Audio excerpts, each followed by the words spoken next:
Hello, and welcome. Welcome to another edition of Atlas Information Live. I'm your host, Atlas Alex, and today we are going to be taking a deep dive into this phenomenon of systems and how this humanity of ours tends to put a great deal of faith in its various systems. In fact, since I posted the notice, the announcement for today's live stream that this was going to be the topic, it has been a nonstop barrage of serendipity, of news stories and videos and related content that all touch on today's topic, on this aspect of our humanity that we are so, what's the right word? Entrapped by, imprisoned within these systems of ours, that we put so much faith in, that we designed or developed in the hopes that these systems would solve various problems, various challenges that we were facing. And over time, we discover that the very systems that were put in place to protect us, to supposedly watch out for our interests or uphold our interests or support society and support civilization. Over time, these systems, despite the fact that they haven't changed all that much, but now they seem to have, almost as if they had a mind of their own, almost as if they were focused on their own interests, if there is such a thing. I mean, a system, a mechanical system, how can it have its own interests? How does a machine, presumably designed and built by humans, how does such a machine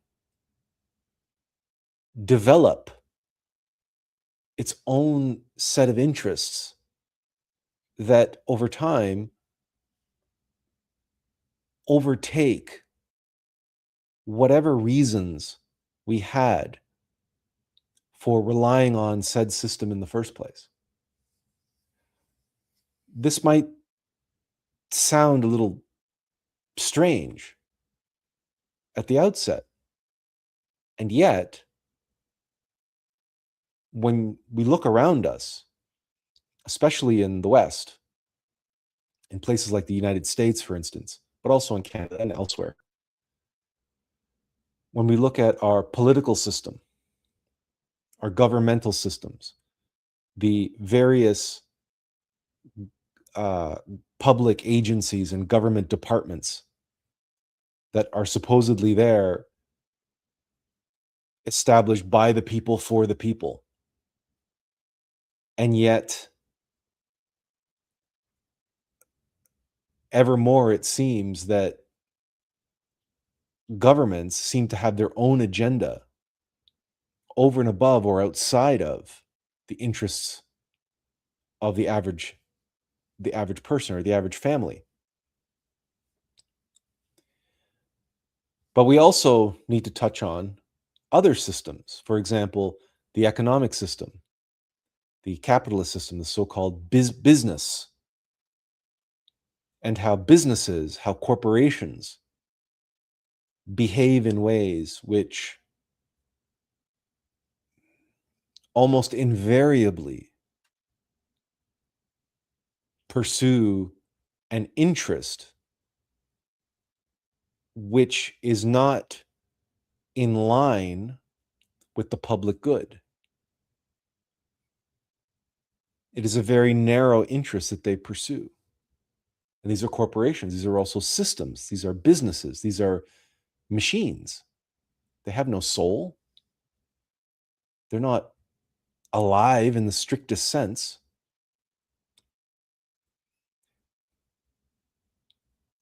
And yet, most of us, I gather, have a job and are reliant on a company for that job.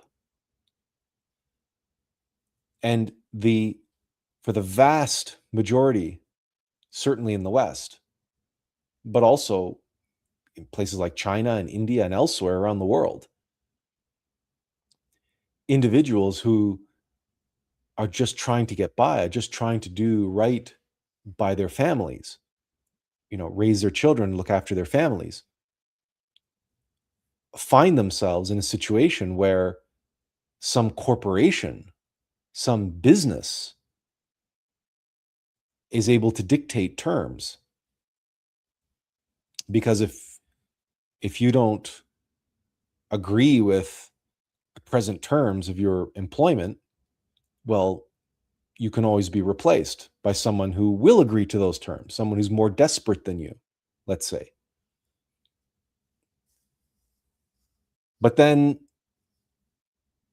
certainly in North America and elsewhere in the developed nations of the West, we have phenomenon known as labor unions. A labor union, which is a collective, but it's a system that was established in order to protect the rights of employees. It was a system designed for employees to organize under said system into this thing called a union, whose existence and its purpose, in theory, is to look after the interests of the human beings who are its membership. And yet, if you look at the behavior of certain unions throughout the years, unions have behaved in ways which have been outright in opposition to the interests of their membership. Whatever they may claim, whatever they may say publicly, many labor unions have brought about the downfall of entire industries, destroying the very companies and wiping out the very jobs that they were meant to protect and preserve in the best possible way for the people who held those jobs. How does this happen? In other words, how do systems break down? How do systems run away from us, get away from us? I mentioned in the description for today's live stream the new documentary on Netflix called Free Fall, A Reckoning for Boeing, I believe is the subtitle. But it's about Boeing. And if you recall, about 4 years ago, the recall that took place, they had to ground Boeing's entire fleet of 737 MAX planes due to a flaw in one of its autopilot automated systems to prevent stalling that was causing planes to crash because the pilots weren't adequately trained on the peculiar nature of that particular system. And there have been other problems as well. This documentary actually details a number of whistleblowers who have gone public describing all of the problems at Boeing. Now, as recently as a decade ago, or yeah, about recently as about a decade ago, because I believe it was 2016, McDonnell Douglas acquired Boeing. And the way they did that is kind of a technical financial wizardry, but they actually bought Boeing with its own shares. And let's not try to decipher the financial black magic that took place. But the bottom line is McDonnell Douglas acquired Boeing. And before then, Boeing was always run by the engineers. So individuals who were passionate and devoted to building the best aircraft in the world, the safest, the most reliable, the most robustly engineered aircraft in the world, were bought out by a company that had a very, very different corporate culture. And Boeing's CEO was replaced by someone from McDonnell Douglas who came from the finance side of McDonnell Douglas. So what you had was a situation where a corporation, a system, a big machine designed to build machines, aircraft in this case, was being run by individuals, engineers, with a passion, with a devotion, with a dedication to their life's work, which was to produce, to bend the will of mechanical nature to the spirit of humanity.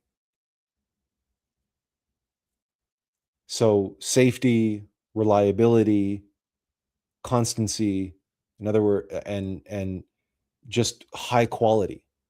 All those things that the human spirit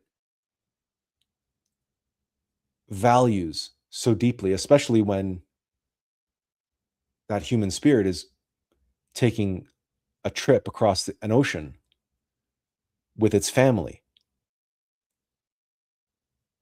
and its children. That arrangement of mechanical nature bowing and serving the spirit of humanity was flipped after the acquisition. Because after the acquisition, it wasn't an engineer who was running Boeing now. It was a financier. It was a businessman. And a businessman, a financier, his expertise and his goal is to innovate the corporation itself.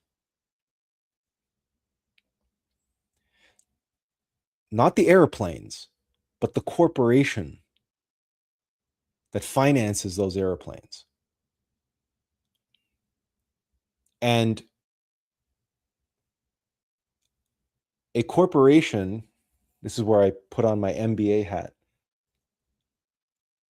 it has a fiduciary duty to its shareholders, to the people who own the corporation and the board of directors.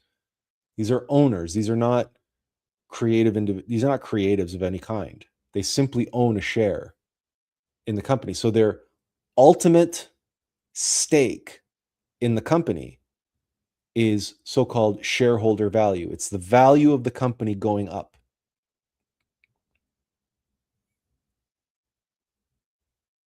So a finance guy looks at the corporation and looks at the bottom line and says, okay, where can we start cutting costs? Because increasing revenue is not easy when you're building airplanes. But where can we start cutting costs? Because the corporation is purely mechanical, and its interests are to the shareholders, and its fiduciary duty, its responsibility is to its shareholders first. It's to grow shareholder value. It's to grow the stock price, the value of the company. And one way you can do that is increasing sales. But when you're talking about multi-million-dollar airplanes, it's not easy to set up new assembly lines and so forth. So the easiest way to increase incremental revenue or incremental earnings on a corporation is to start cutting costs. And that's what they started to do. And as they cut costs, they cut corners. And they started doing things and making decisions that should have been made by engineers and should have been caught by safety inspectors, but were ignored and were just, routed and swept away. And they had an entire reporting system inside Boeing that when people started to raise concerns, quality control engineers and inspectors inside of Boeing started to find problems and raise concerns, they were ostracized. They were labeled troublemakers. Or they were outright ignored. They were ghosted. But then later they were labeled troublemakers, and they were but mostly swept under the rug along with all the problems they found.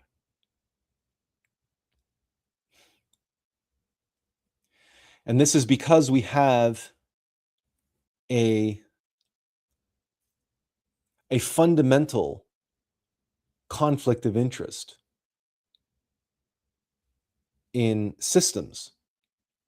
The corporate system and the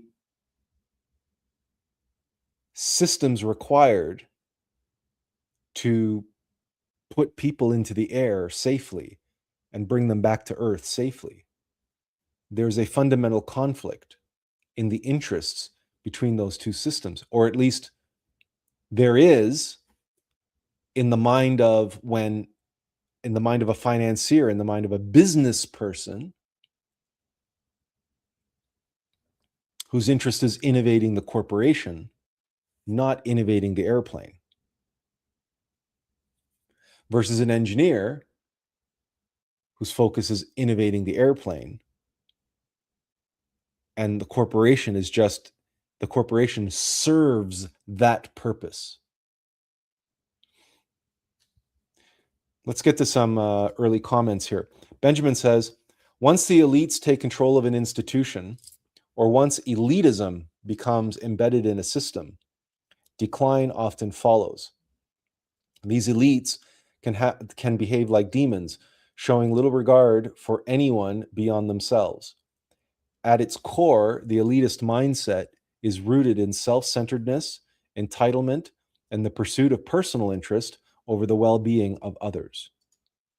And he continues here, that's why in today's media, demonic imagery and themes can sometimes feel increasingly normalized, which may gradually make certain elite behaviors seem less shocking or more acceptable to the broader public. So we're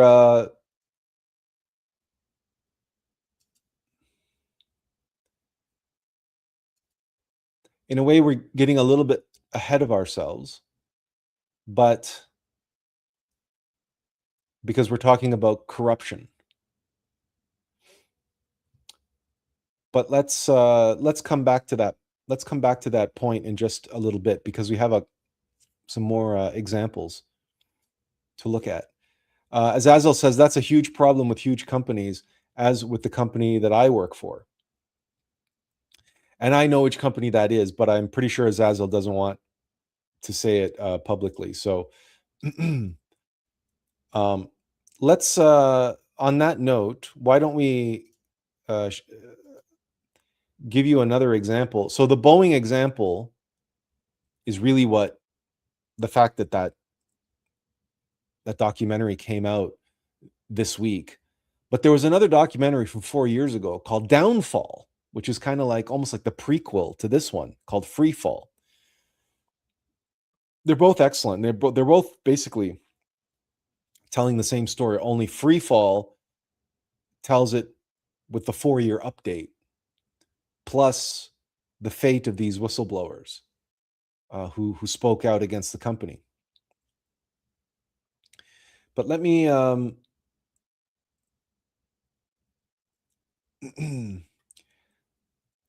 go to another example here that I posted. That this movie, I said that it had come out. It had come out for advanced screenings, and there were all kinds of reviews on the internet for Coyote versus Acme,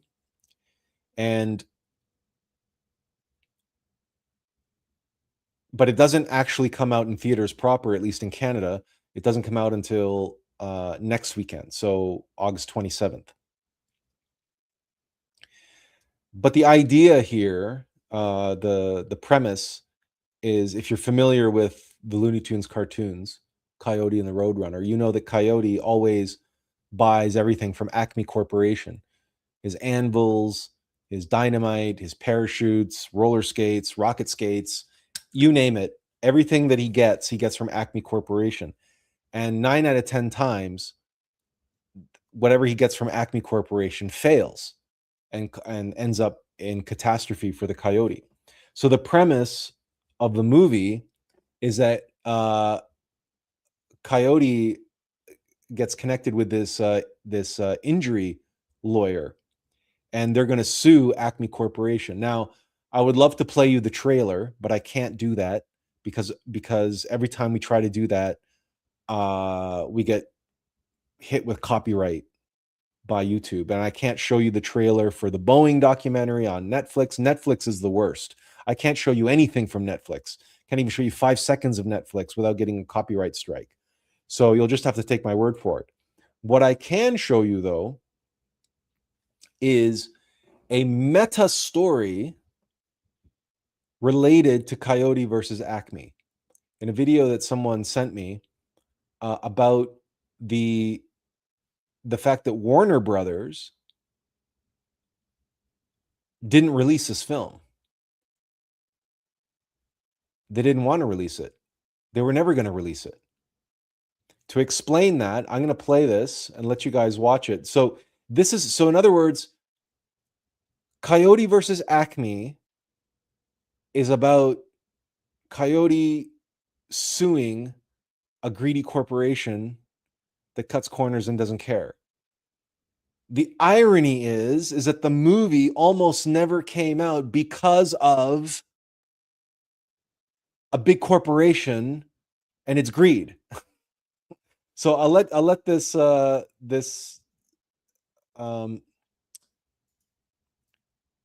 wait a minute, what happened here? You know what? Let me do it this way. Okay, that's what I'm trying to do. There, I just had it. I'll let this lovely young lady explain it. First, let me turn the volume up. Okay. This movie, but now it's the most important movie of the summer and the only one I will outright ask you to support. Not Spider-Man, not The Odyssey, not Toy Story. No, Coyote versus Acme. It was fully finished 4 years ago, tested very high with audiences, and thrown away. Warner Brothers Discovery decided to toss it, fully edited, animated, scored, complete, to take a $30 million tax write-off. That was apparently worth more to them than showing the movie they made in a move co-star Will Forte called, quote, fucking bullshit that made his blood boil. And it wasn't even the first time WB Discovery, helmed by CEO David Zaslav, did this to 3 movies. First, the Leslie Grace Batgirl movie with Michael Keaton that I remember discussing in DC FanFest coverage, and Scoob Holiday Haunt. But the people who made it, like Will Forte, like the most versatile voice actor I've ever heard, Eric Bauza, and composer Stephen Price, stood for it and pressed on to get it released. There were online campaigns, Comic-Con stunts, and a lot of clamor because Will Forte was dead on. It is, quote, fucking bullshit to throw away art for the sake of profit maximization in bad faith.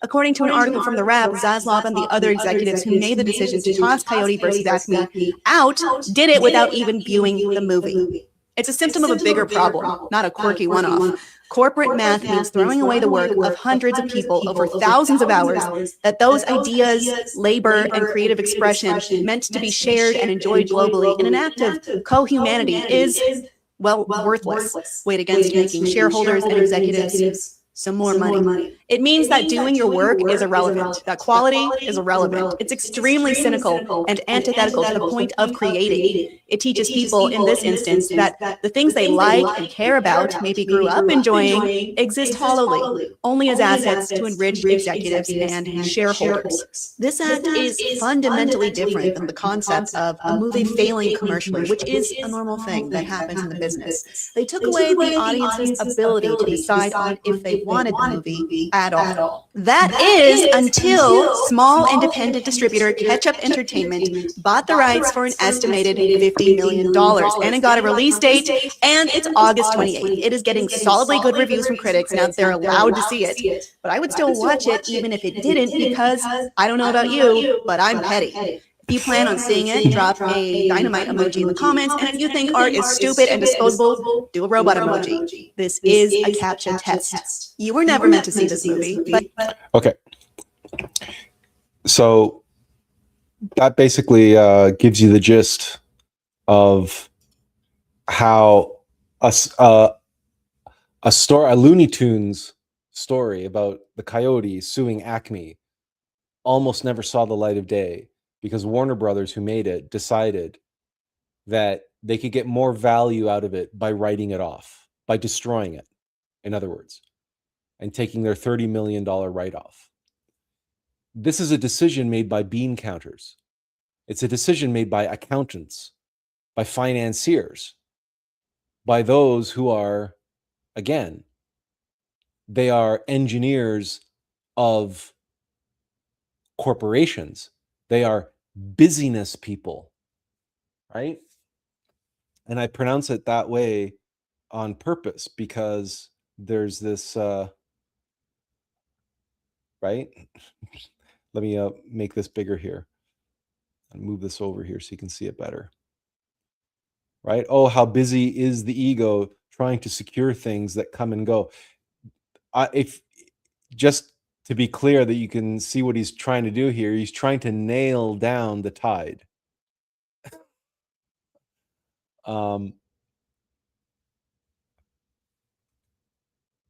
Because the ego is all about attachments and identification and trying to hold on to that which is impermanent, right? All things come and go, all things rise and fall. But the ego is always so busy, busying itself with what it, quote, cares about, with what matters. And it's that busyness that we need to dig into. But there's something, and this is, again,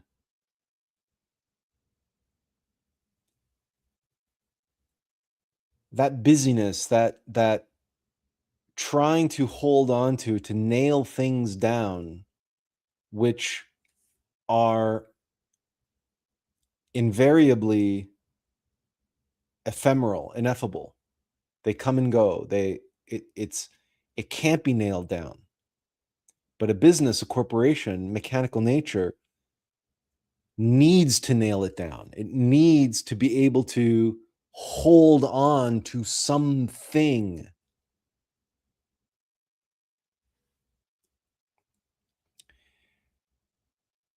I want to give you another example, only because all of this popped up this week. Let me make this bigger here. So, Grand Theft Auto 6, GTA 6, it's called, is the most anticipated video game possibly of all time. And it's supposed to launch in November, I believe, for something like $80 or $90 for the PlayStation and other platforms, I guess, and the PC. But this particular discussion around that particular title and its publisher reveals some very interesting facts. Now, whether you play video games or not is irrelevant here. What matters are, well, I'll play you the video and then we'll get into it in more detail. So we want to listen carefully to the fellow who's narrating the video, because he's got all the their video games could push deeper into mass culture. Undoubtedly, I think we are scratching the surface, both in terms of the size of the audience and the monetization of that audience.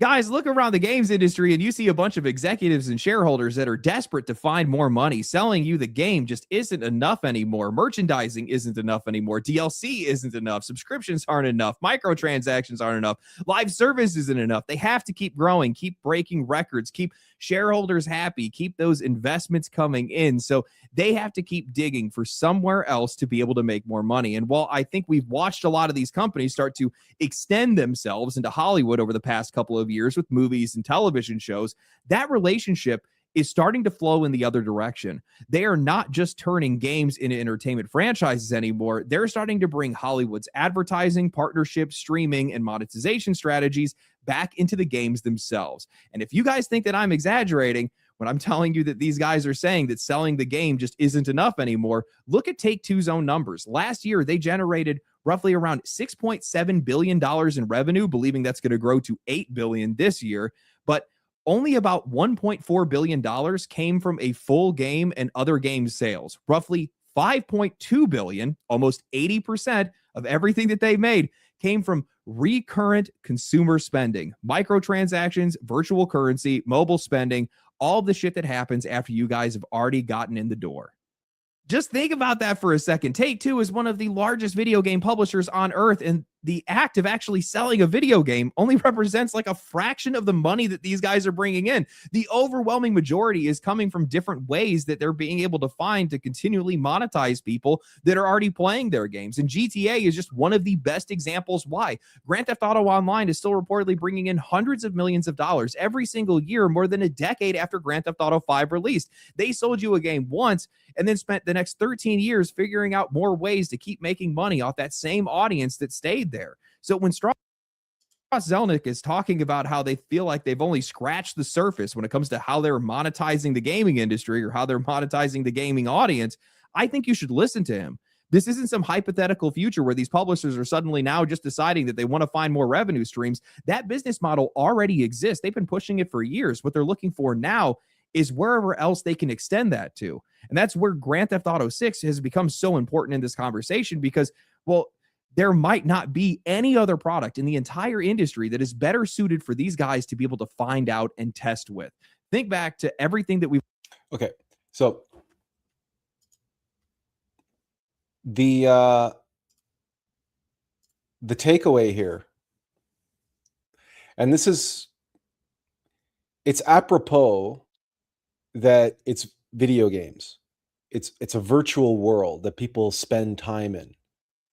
And they spend time in that virtual world for entertainment, doing various activities, especially GTA. That's lots of activities to do. I'm not going to get into the details of the game, but suffice it to say, it's one of the most popular and successful video game franchises in history.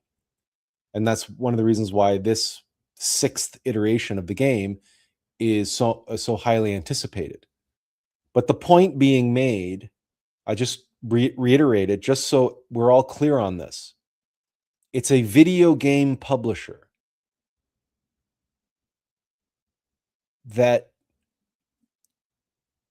whose revenues, 80% of its revenues come from something other than publishing video games.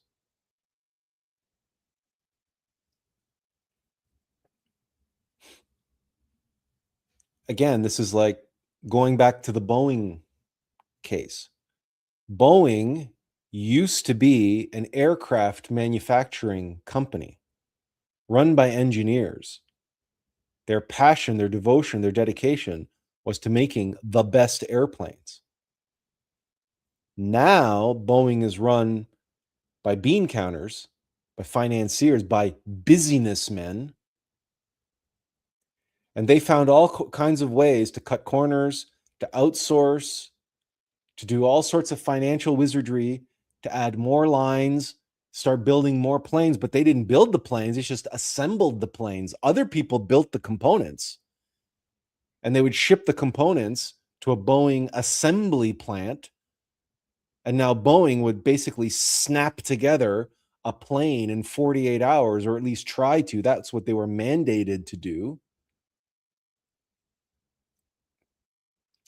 Like, like a piece of IKEA furniture or something.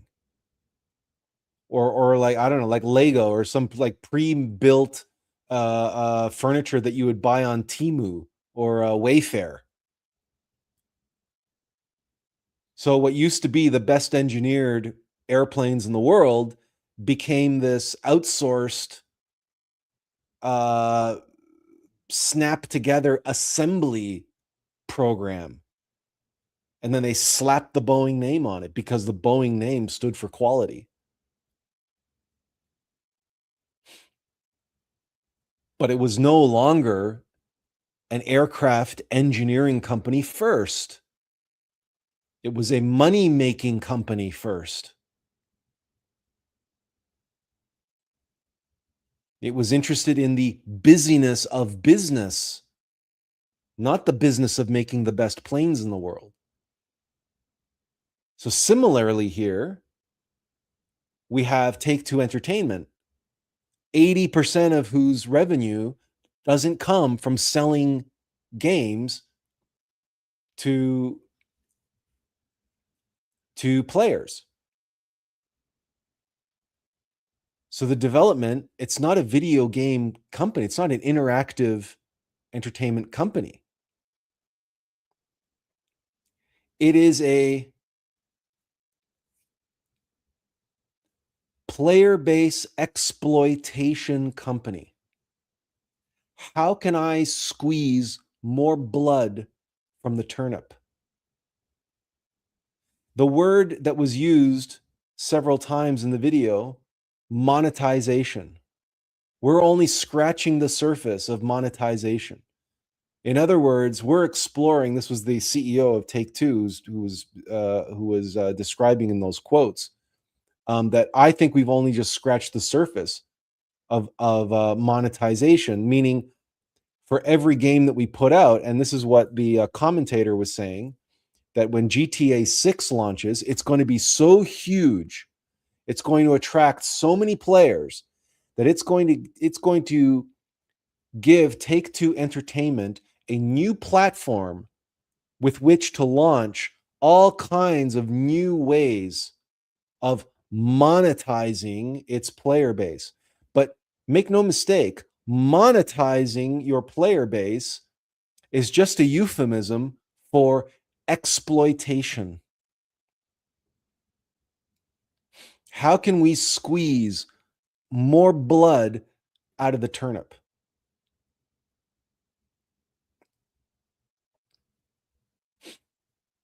Because it's a law of mechanical nature.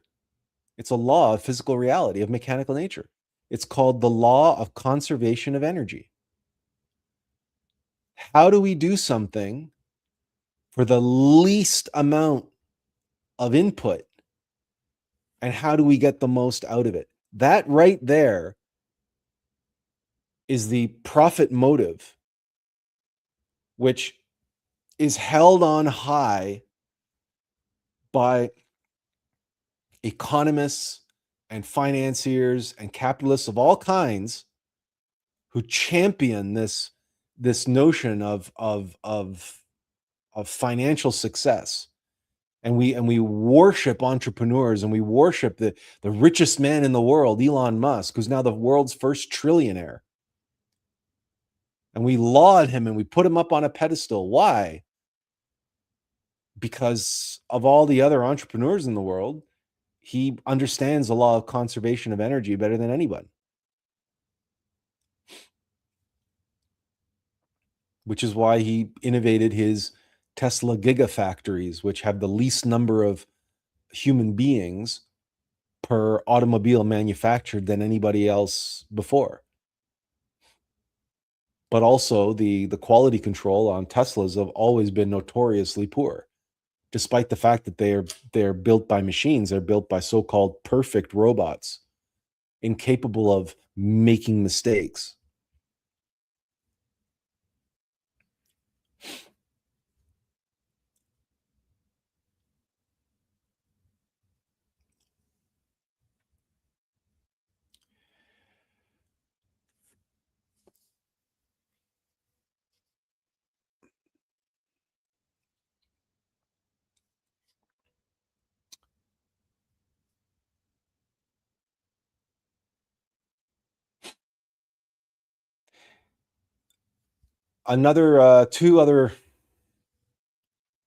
Two other things I wanted to show you before we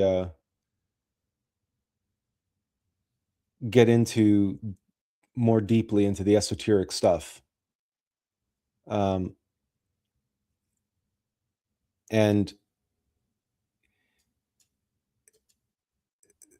this is not so much business related as it is politics, and US politics in particular.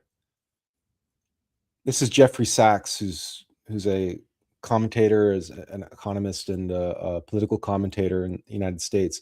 And back in April, he came out with two psychologists talking about the state of Donald Trump and the state of the United States.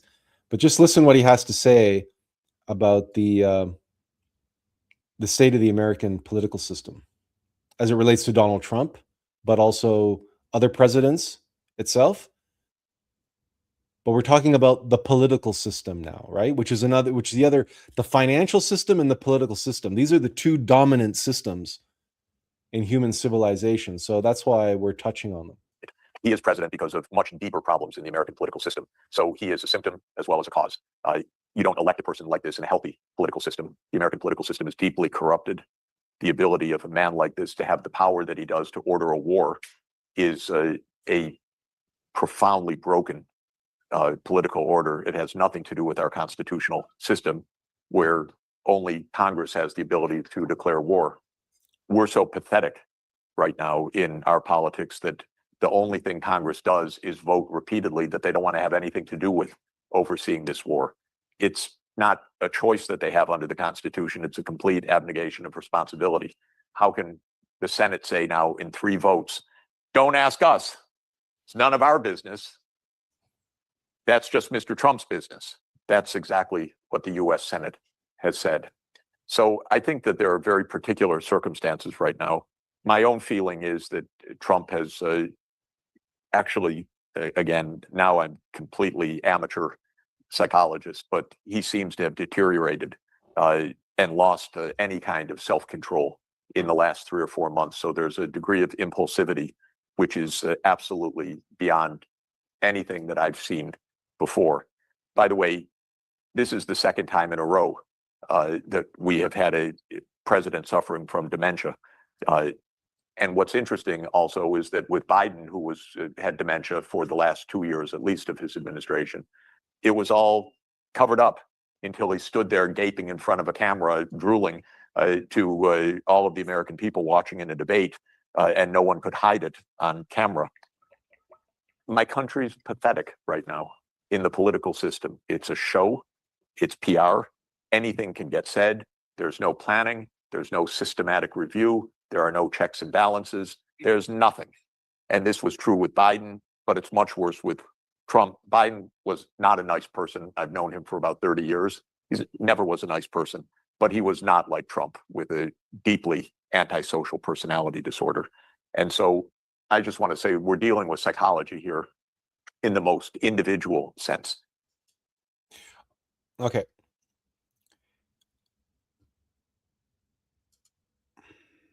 This is where we're heading, because now you have someone talking about the broken political system, right? But he's starting to scratch the surface of what's really the matter.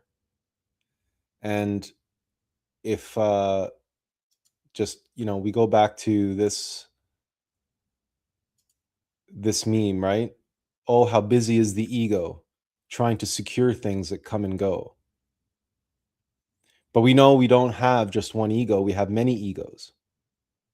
And they're playing this Game of Thrones inside of our head, this game of King of the Hill, going round and round and round. So I made a video on this a while back, and if you will just forgive me, or just indulge me just a few moments, I'll play this part of this video. They struggle to keep all their balls in the air while maintaining balance, just like the rest of us. They agonize over the serious challenges facing the world and must confront an endless barrage of competing theories and opposing opinions on how best to proceed, all fueled by the endless machinations of egos playing their Game of Thrones, vying for dominance through blind self-interest, free to play us as they will, since we are so preoccupied juggling life's responsibilities on the downward spiral of devolution and not being. A single pillar which the whole world sits precariously on top of. But the point of this particular animation is to just get across the busyness, right? Just emphasizing the busyness of the mind. All this stuff that's going through our head all the time, and all the worries, all the anxieties, all the stress. And the point that I was making is that this applies to, all of the elites that Benjamin was speaking about earlier. Right? They suffer the same psychology that we all do. But it's this busyness that we need to focus on. It is this mechanicity.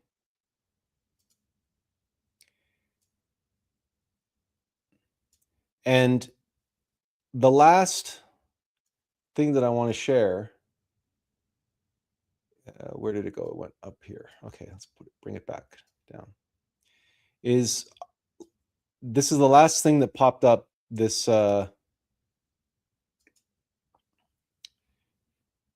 week, is this film. It's an Amazon film, right? So it was on Amazon Prime. Let's get better. And it's called Mercy. And I don't know if you happen to see it. It's not a very good film. It's one of these low budget, let's have a star sitting in front of computer screens for the entire length of the movie. And but many critics have been on YouTube and elsewhere. They just ripped it to shreds about how it's stupid, it's dumb, it's this and that. And then many also have labeled it as propaganda for the elite, by Jeff Bezos, singing the praises of AI, because the whole premise of Mercy is that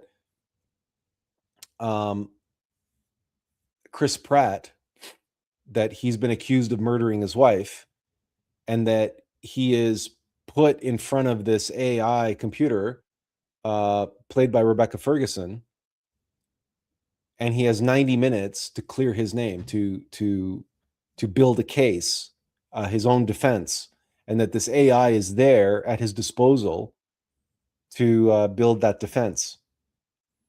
And many people have said that this is a very blatant propaganda, and that it's a very cynical way for Jeff Bezos to promote 24/7 monitoring of the public, and having all of our phones connected to the cloud, and having zero privacy, because this will make law enforcement easier, and blah blah blah blah blah. That's the whole theory behind the so-called Mercy system. And in fact, Chris Pratt plays a police officer, and he was one of the law enforcement people who were instrumental in proving that the Mercy system works, because he actually he arrested the first person to be convicted by the Mercy AI system.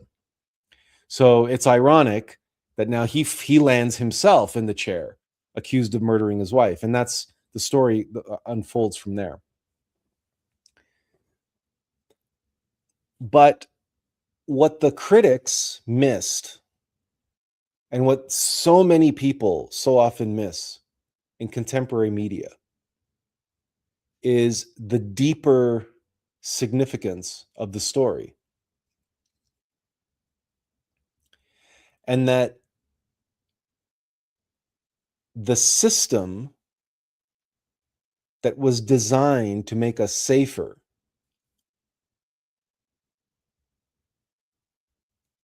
now has an innocent man. Well, at the beginning of the film, we don't know if he's innocent. To be honest, we don't know if he's innocent. He could be just trying to get out of it. But regardless, the movie explores how it is that an AI could possibly make a mistake, or not have enough information, or be given the wrong information and come to a wrong conclusion. In other words, just how fragile are the systems that we design and build to protect us, and how easily can they turn on a dime and be used against us. And this is explored not in a very artful way, not in a very it certainly wasn't worthy of any awards by any stretch of the imagination. But when I watch a film like this, I'm not watching it for the acting and the directing and the action and all that nonsense. I'm watching it consciously for the message that I know has been embedded in that film, not necessarily by the filmmakers, but by higher consciousness. That these filmmakers, whatever their intended purpose was, they couldn't help but create a vehicle for higher consciousness to communicate to those of us with the eyes to see and the ears to hear. And again, this was just another in a series of videos and content that appeared to me after announcing this topic. And the last one was, I won't bother bringing up a picture of it or anything. because it's on Netflix. The last one is called The American Experiment. It's a 5-part miniseries, documentary series talking about the founding of America. It was made for the 250th anniversary of the founding of the United States. And of course, it's 5 episodes of largely romanticized, very proud and very patriotic and passionate look at the founding of the United States and what the United States represents, and the systems, how the systems of the United States of America, how the republic and how its underlying democracy and how its constitution, first how the Declaration of Independence, how they won their freedom from the British Empire, and the Declaration of Independence, followed by the Constitution, followed by the Bill of Rights, and then the organization of the government, the Congress and the Senate and the Supreme Court, the separation of powers, the checks and balances, and all the other stuff that Americans are so proud of when it comes to their political system. That very system that Jeffrey Sachs, in his video talking about Trump, was saying is horribly, terribly broken. At the very time that that very system is horribly, terribly broken and dysfunctional and has allowed someone like Donald Trump, and prior to him, Biden, and prior to him, Obama, to essentially rule the United States like a monarch, declaring war on other countries and declaring like the equivalent of martial law domestically during the COVID pandemic, the lockdowns, the mandated vaccinations, and all the rest of it. I mean, it was basically a tyrannical state. Where were the checks and balances then? Where were the Senate? Where was the Congress, right? It's a horribly, terribly broken, dysfunctional system. And yet, it's being lauded and praised and celebrated in a documentary series on Netflix, while there's essentially an illegal war taking place in Iran. 20% of the world's oil supply has been cut off as a result. And when it's in the Constitution of the United States that only Congress can declare war, but Congress never declared this war.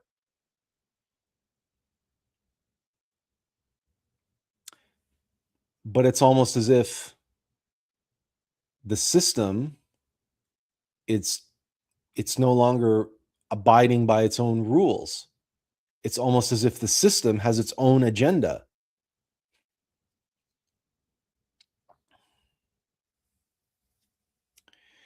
Azazel says, he says, I wouldn't say Trump is antisocial. He is way too nervous about his image. No, he's narcissistic. That comment was not that Trump is antisocial in the sense that, no, he's a narcissist. He's a sociopathic narcissist, which is antisocial. But that's why he's so concerned about his image, because all narcissists are, right? And it's possible that Trump is also outright psychopathic, but he definitely has no empathy. So the point is that Trump is more of a symptom than he is a cause.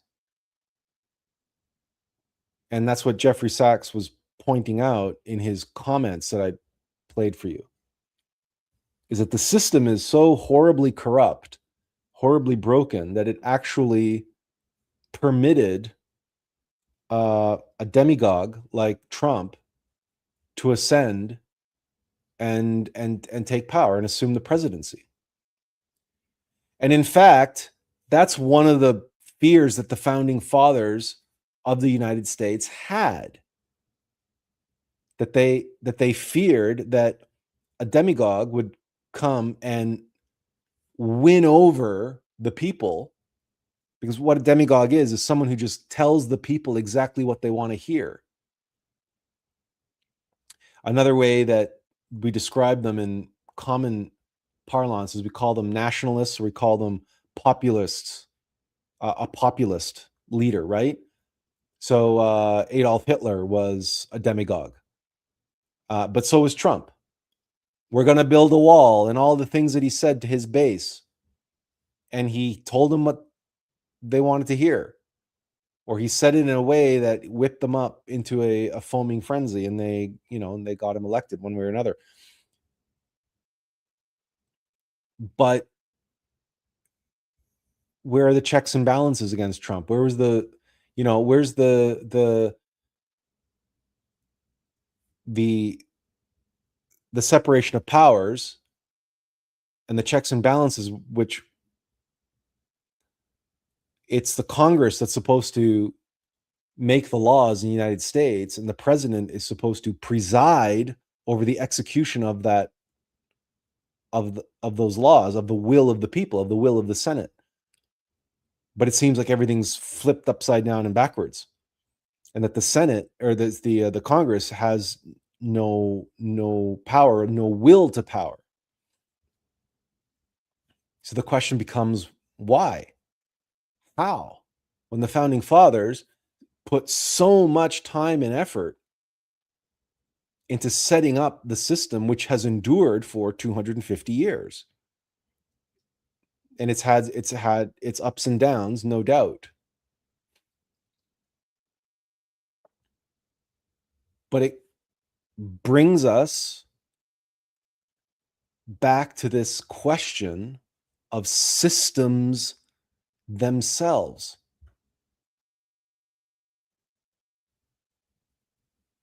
And why is it that we put our faith and trust in systems? What is it about a system? Any system,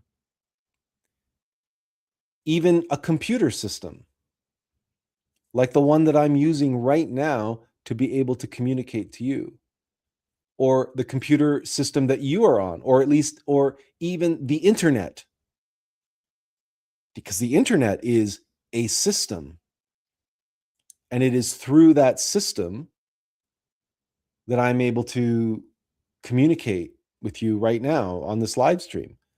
Then there's YouTube, which is another system sitting within or on top of the internet system. And YouTube too has a system. And then there's another layer of systems. Because in order for me to be able to stream simultaneously to both YouTube and to Facebook, I have to use another system called StreamYard, which is a program. It's a live stream system that allows me to simulcast to different platforms. And if I had a reason to, I could also add other systems. So I could add to YouTube and Facebook, and maybe, I don't know, X, formerly Twitter, or some other platforms. And I could stream this live stream to more platforms, more systems. So we rely on these systems to be able to accomplish tasks that either make tasks easier or make them more productive, more efficient, more effective, or in some cases, like Boeing, make them possible. Because without an aircraft system and an airport system and an air traffic control system, we wouldn't be able to travel around the world in a matter of hours. where before it took days, and before that it took weeks, and before that it took months. But now we can get anywhere in the world pretty much in 24 hours, thanks to the aerospace and air travel system, and the other travel systems and the communication systems that support that, and the radar systems and the satellite systems. If you've gone anywhere recently with your GPS and you've relied on your GPS to get you from A to B, then there you've relied on another system.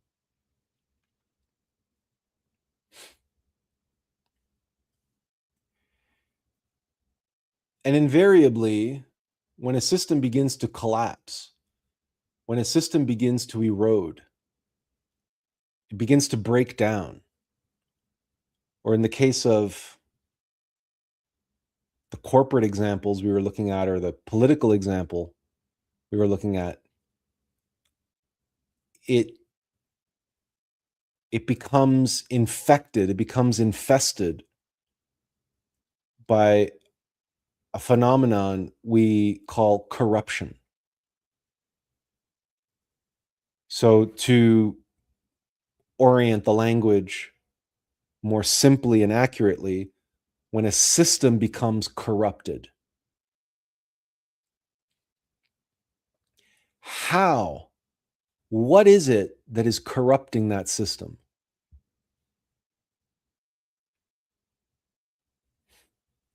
What is the source of corruption? What is corruption? How do we define it? And when we think of something that's been corrupted, there are different definitions in different technologies. So, for example, you can get a corrupted hard drive, right? And that's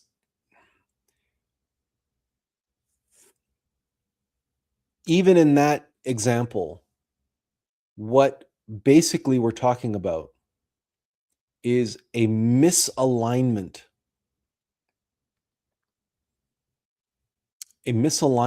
of interests. We have that expression, conflict of interest. When someone who is charged with certain responsibilities,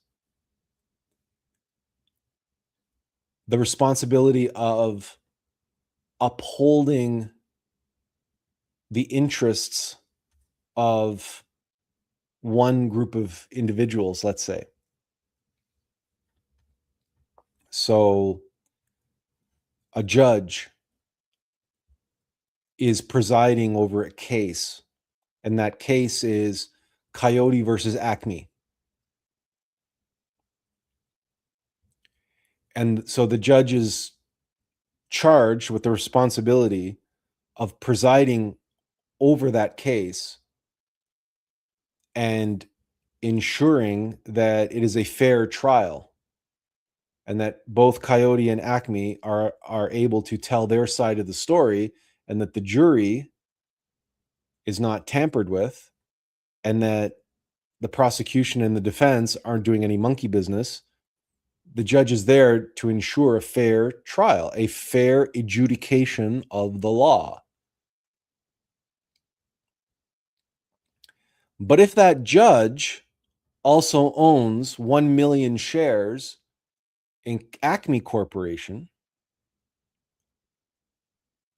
and the judge knows that if the court rules against Acme Corporation, his million shares will very likely be worth less after such a ruling. How likely is it that that judge can be impartial and fair? We call this a conflict of interest. Because on the one hand, he has an interest in executing his office of judge in a fair and forthright manner. But on the other hand, he has a financial interest for a certain outcome of that trial.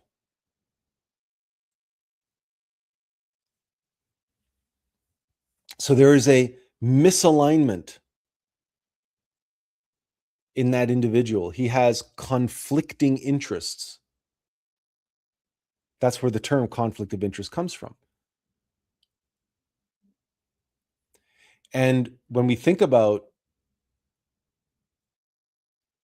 something which is in alignment or was in alignment, multiple things that were in alignment, but then they go out of alignment. Like, for example, your automobile, where the front wheels and the rear wheels fall out of alignment. Now you're going to have unnecessary wear on your tires, and you're going to have other problems, and the steering is going to be off, and the car is going to drift while you're driving on the highway and so on. Why? Because the wheels are out of alignment. The front wheels and the rear wheels are no longer aligned. You've had a breakdown.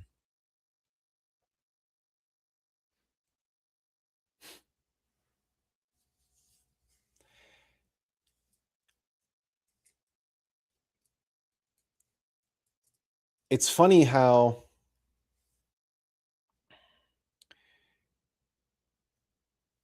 when people talk about the U.S., the Constitution, as this great document, this founding document of the United States, and how it's this tremendous statement of virtue and ethics and so on. And it's such a principled document and so on. It's interesting because when you actually look at the history of how it came to be, and all of the arguing and all of the compromise that went into its drafting, and then when you look at all of the other compromises made just to be able to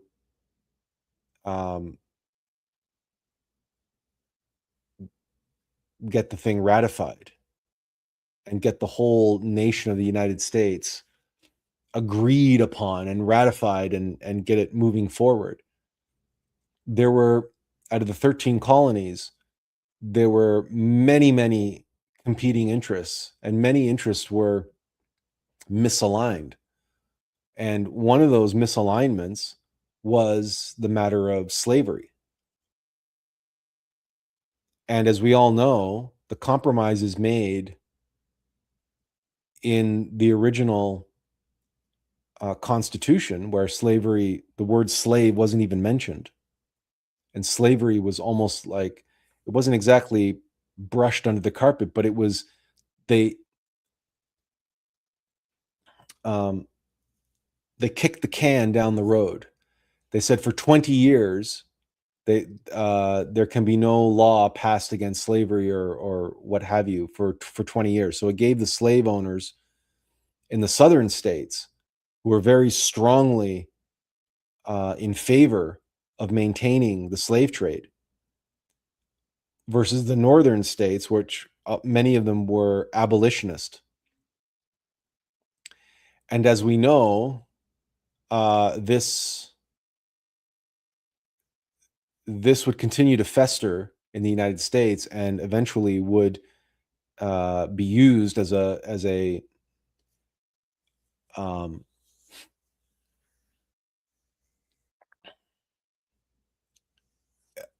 one of the reasons for the Civil War, which is a horrendous slaughter of Americans against Americans, North and the South.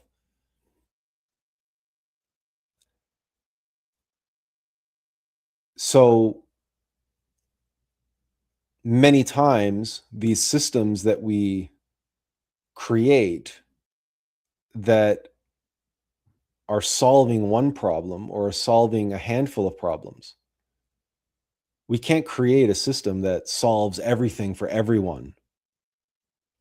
And so invariably, when we create such systems, they're created by men, and men who are compromising for the sake of solving the problems, the immediate problems that they're trying to solve. And then if a few things have to be left on the cutting room floor, or a few compromises have to be made in order to get the thing through, we end up with a system that is incomplete, or I dare say it, a system that is flawed, and that it was flawed from the get-go. This is the point that I made in my first book, The Attlas Project, where I was talking about what now people refer to as the externalized costs of business, and unfortunately became the way it was attempted to be solved by the elite in the business world with environmental social governance and DEI, this mandate from up high. It was the wrong approach, but it was attempting to address in its own way a fundamental flaw of capitalism, which is the off-balance sheet debt, the accumulation of off-balance sheet debt that capitalism accrues, that all of economics accrues, because the capitalist system does not account for intangible costs of business. It barely accounts for tangible costs, but it absolutely does not account for intangible costs. This is how it is that corporations can go from the cream of the crop, best in the world, like Boeing, to one of the worst overnight. And there's no recourse. The checks and balances against corrupt corporate behavior are very, very, very minimal, because the economic system is quantitative. It concerns itself with that which can be measured with dollars and cents.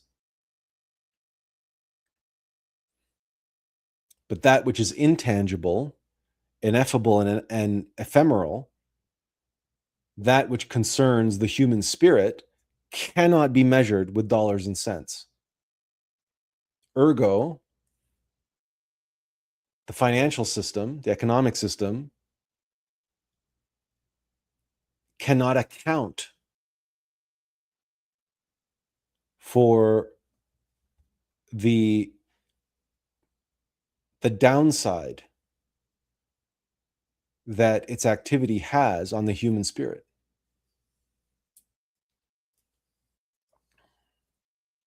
But that same system makes it its business to exploit anything and everything that is born of the human spirit, which is what some of the stories that I shared with you, including the Coyote Acme and Warner Brothers wanting to write it off for $30 million, or the Take-Two Entertainment, which has a developer, its developers make a game, spend 10 years making a game,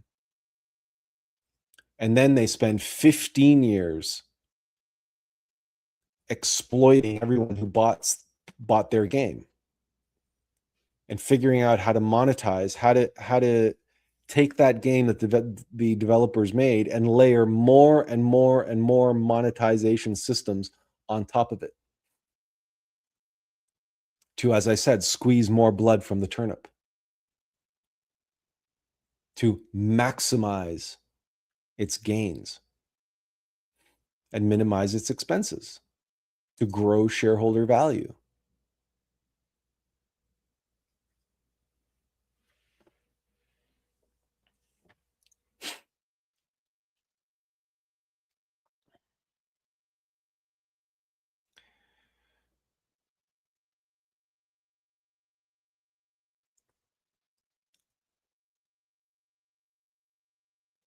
The thing to be aware of is that we human beings, we mortals, we intellectual hominids, we too are a system. We have an intellect, we have a personality, we have a physical body. These are all systems.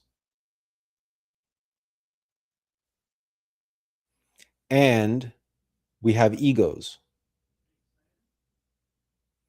And the whole human experiment, for lack of a better word,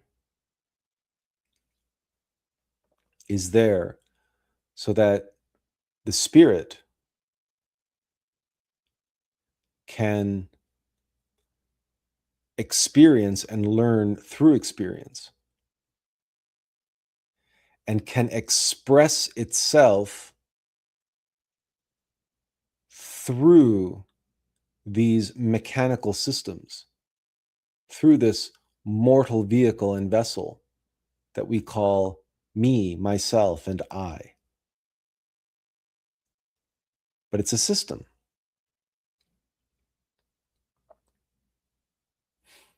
And our system has needs and desires and wants. It has interests. It has an agenda. But so too does our higher self, our spirit, our innermost being. Has interests. It has an agenda. It has a purpose for being.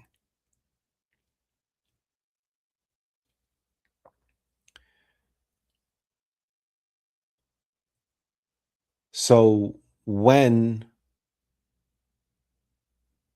do we become corrupt? When does that system, our system of an individual, when do we start to break down? When do we stop working? This is really the fundamental question of spirituality. What do we put our faith and trust in? Because our system functions on, like any system, on receiving input and executing a process and producing output.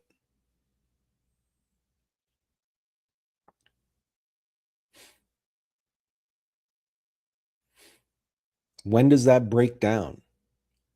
And who does it break down for?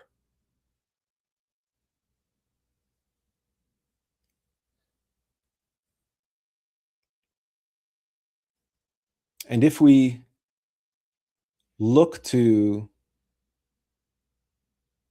an example of why we set up systems in the first place to allow us to do something or to serve us in some way in our effort to accomplish a thing. So an aircraft and an airport and the airport traffic control system are all there to facilitate our longing or our need or our desire to travel safely, relatively efficiently.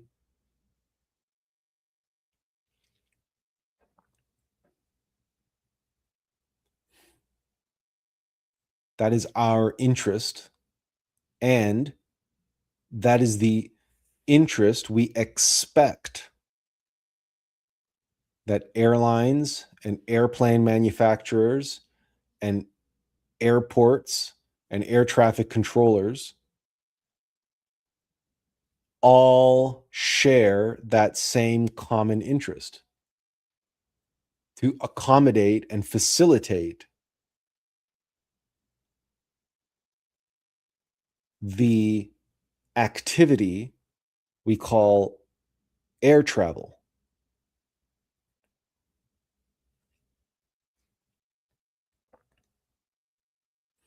In the same way, our innermost being, our spirit, our soul,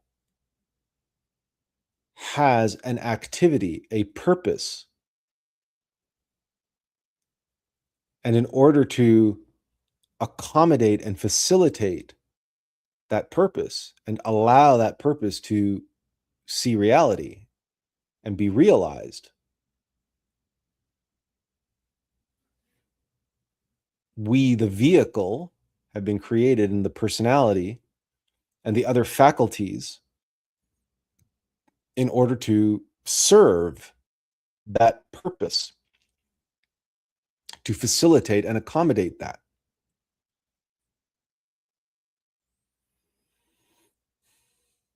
But when the interests of, let's say, the air traffic controllers and the air traffic controller union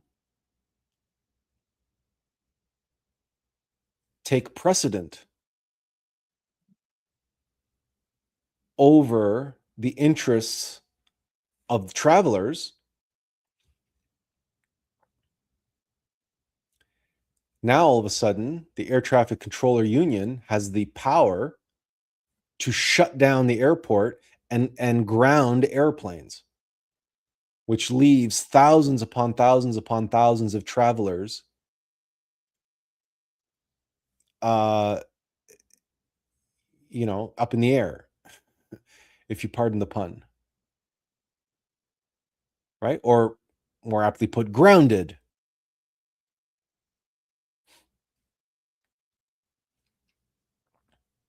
So there is, when, let's say, the interest of right, airlines or airports, or is it governments? I'm not sure exactly who it is who actually pays aircraft air traffic controllers. I don't know exactly who pays their paycheck.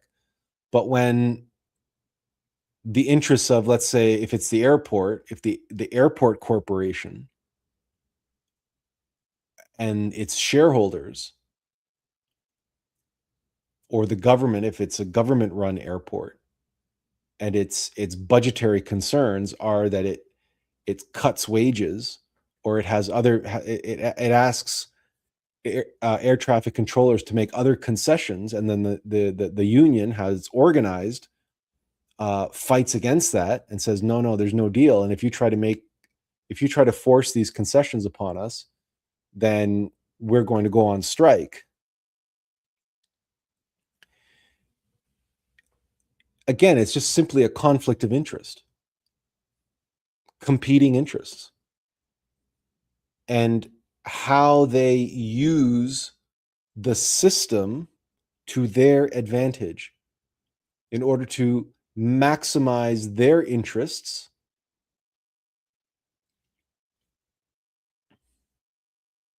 while paying very little concern to the interests of travelers whose travel plans and business plans are going to be disrupted.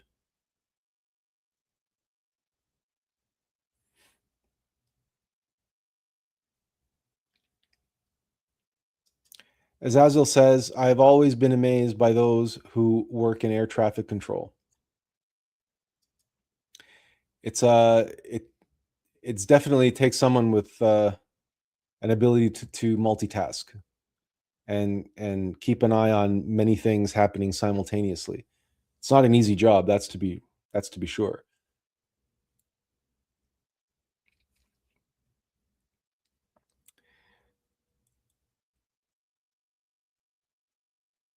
What we have to observe inside our own psychology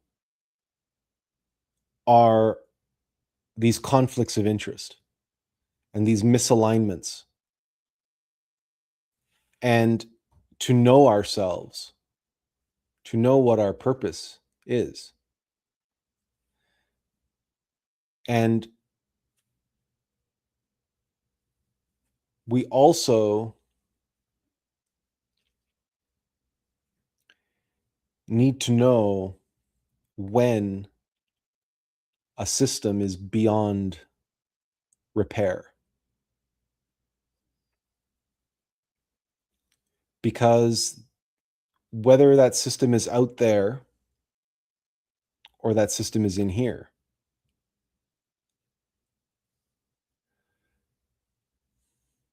everything breaks down. Everything mechanical breaks down eventually and dies. It ceases to function.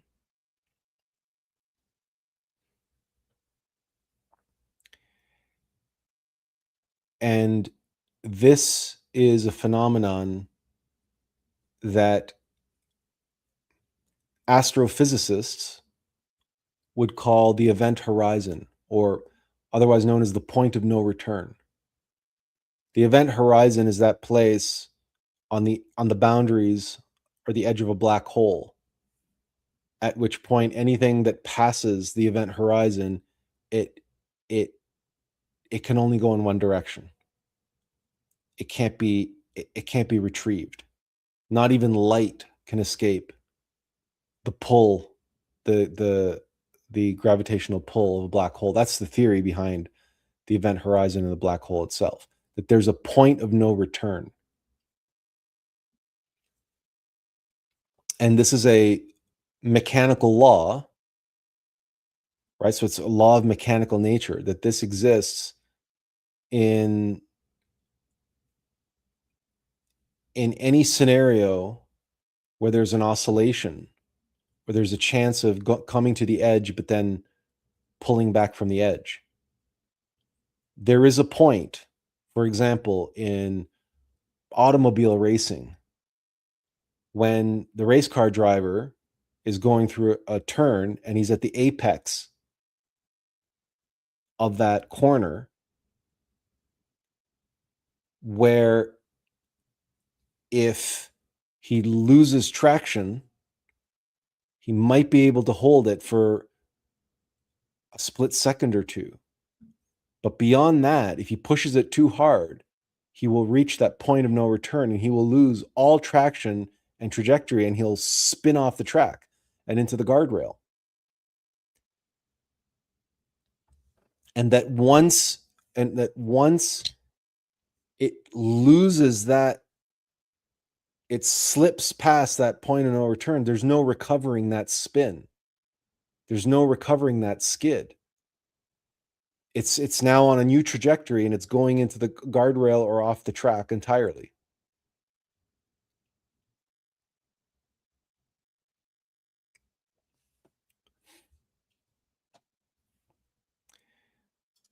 As Azil says, the Klipothic spheres work in a similar fashion as with black holes. Yes, because Klipoth is hell.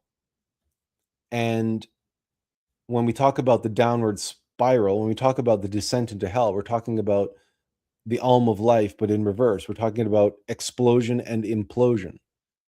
A black hole specifically is implosion. And any downward spiral has a point called the point of no return,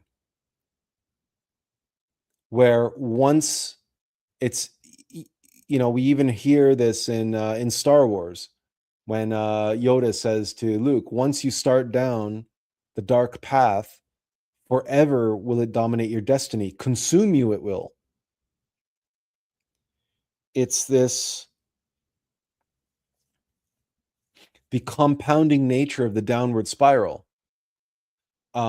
We talk to alcoholics, for instance, or drug addicts, or anyone that gets, or gambling addicts, or just people who fall into debt and can't climb out of the hole of indebtedness because it's credit card debt and the compounding nature of interest, right? You can come up with your own examples because everybody's experienced a downward spiral. So in that phenomenon of the downward spiral, there is a point that is the point of no return. And unfortunately, I'm here to tell you that most of the systems that we have are past that point. They are beyond recovery. They are beyond being fixed. Not least because the reason why they are broken so badly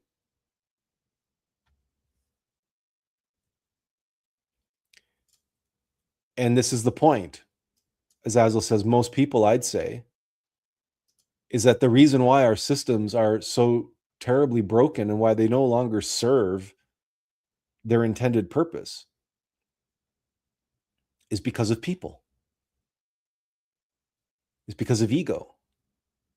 It's because of the corrupting nature of the ego and corrupt individuals who have taken over those systems, taken over those institutions, taken over those corporations, because they themselves have been overtaken.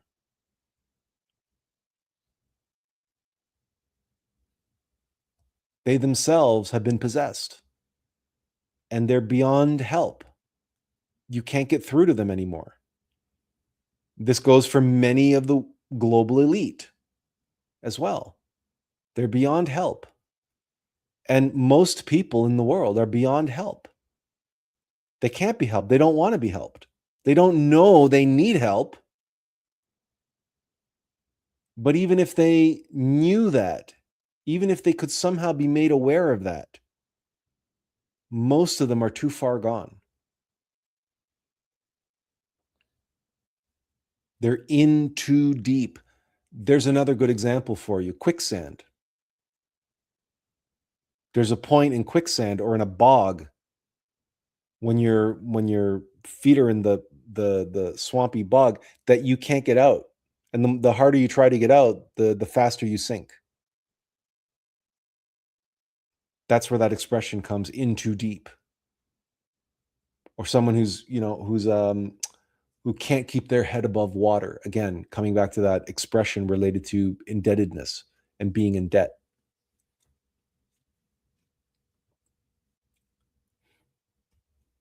But that's all you hear people talking about, is how we have to fix the system and rehabilitate the system and revitalize the system and repair the system and this, that, and the other thing, or design new systems. But the system that nobody talks about is the human system, the psychological system, the system of the personality. Because corruption begins in the human machine. Because every system out there that has ever been designed was designed by people, to serve their interests, whatever those interests were. And many of those interests appeared a certain way, but then secretly there was another set of interests being served by those very same systems. Benjamin says, because most people nowadays are choosing various distractions and doom scrolling rather than freeing themselves from control. Most people don't know that they're being controlled. Right? The distractions and doom scrolling are the outward manifestations of the internal control that demands that they occupy themselves with something to keep the mind busy, right? The busyness of the mind. That's why I keep pronouncing that word that way. And it's ironic that hang on a second here. Let me get okay. Let's do this.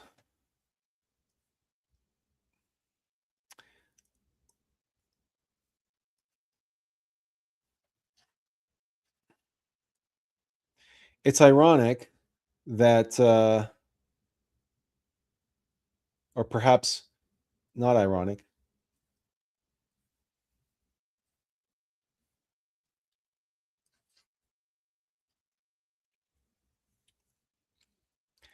This is how this word should be written. But of course, we don't write it that way.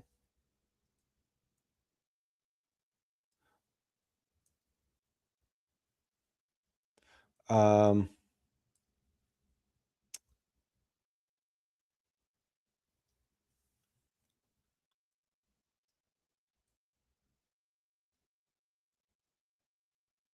we write it like this.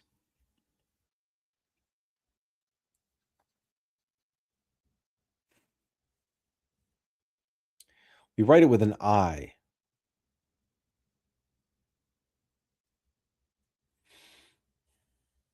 And this is significant because it's the I of the ego that hates being bored. It's the ego that prevents us from sitting still and experiencing a quiet mind. It's as I showed you in my video, right? It's the ego, it's the I that's responsible for the busyness of the mind, right? Because it's a machine. You know, my father was an engineer and an industrial designer, and he was a director of manufacturing.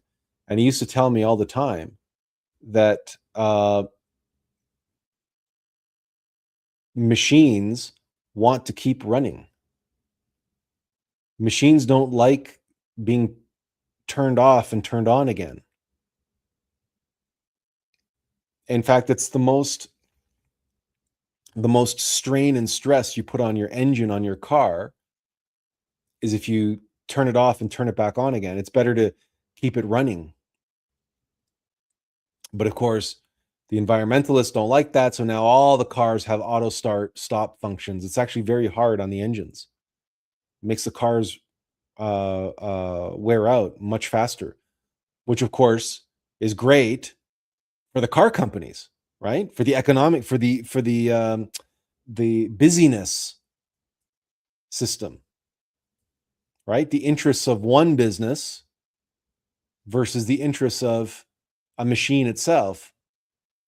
But again, we saw this in the Boeing example, where the interests of a corporation don't give a rat's ass about the interests of a machine to be the best it can be. No, they just need it to be the bare minimum so it can get up in the air.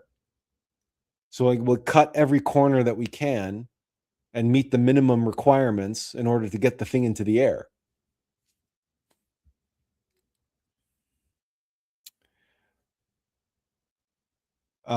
But yeah, it's this craziness inside of us, right? The downward spiral of ego to not being that prevents us from being still and meditating and just being, because the being is not mechanical. It's pure consciousness, it's pure awareness, and it can simply be in that stillness, be one with itself and all things in that stillness. But the machine, if a machine stops, it dies. Understand that, comprehend that. If a machine stops, it ceases to be, it ceases to exist. Because every machine, every system, its function, its purpose, is predicated on doing what it was designed to do. Every program, every algorithm must run. It must do something. And what it does, what it must do, is what it was designed to do, what it was built to do, what it was made to do. And it must do that. If it doesn't do that, it fails. It's not being. It doesn't exist. This is how mechanical nature thinks and how it understands its reality. And what does it need to run? What does it need to do? It needs energy, and it needs all the other inputs and resources required for it to accomplish its task, which is to do. Do, do, do, do, do, do, do, do, do. So the mind thinks, and thinks, and thinks, and thinks, or it fantasizes. Gluttony eats and eats and eats and eats and eats. Pride is me, me, me, me, me, me, me, me, me. It's either wow, me, or it's woe is me. It's oh me, oh, it's either hubris, right? It's pride or it's shame. But it's self-centeredness. Me, myself, and I. Me, me, me, me, me. Right? So it's me, or it's me, me, me, me. It's one of the two, but it's I. That's pride. Lust is, well, I don't have to tell you what lust is and what lust wants. And whether it's laziness, whether it's anger, you name it, it doesn't matter. These are programs, these are algorithms, and they want to run. And the other thing that a machine needs is that it needs attention. It needs consciousness. It needs us to pay attention to it so that we can see its output, so that we can see what it has done. So these algorithms inside of us, they take our energy and they take our attention, our consciousness. Just like if you have a pet, if you have a cat or dog and you try to do work at home, you ever notice, if you're ever typing on a keyboard and the cat decides that it's the, of all the places that it likes to sleep in the house, because cats sleep a lot,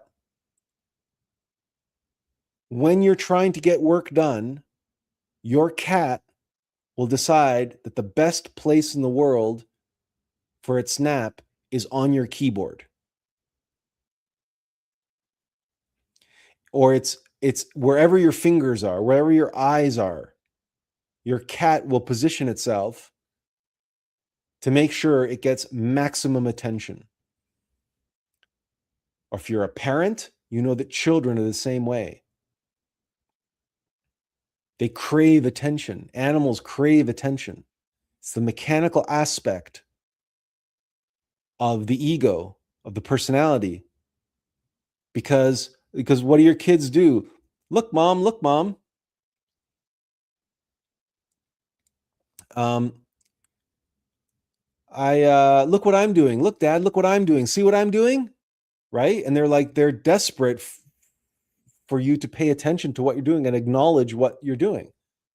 That's because there's an ego running an algorithm and it's doing something, but it's not enough for the machine to do it because it has no consciousness of its own. It's not no self-awareness.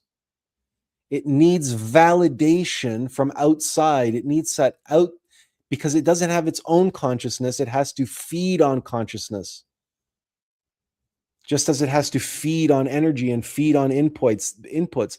That's the exploitation aspect of it. I've shown you the image before of the Ouroboros, of the snake eating its own tail. That's what we're talking about here.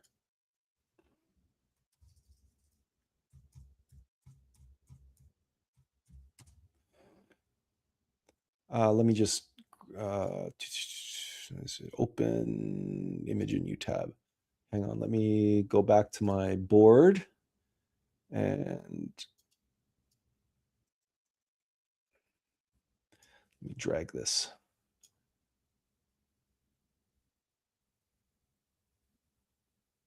No.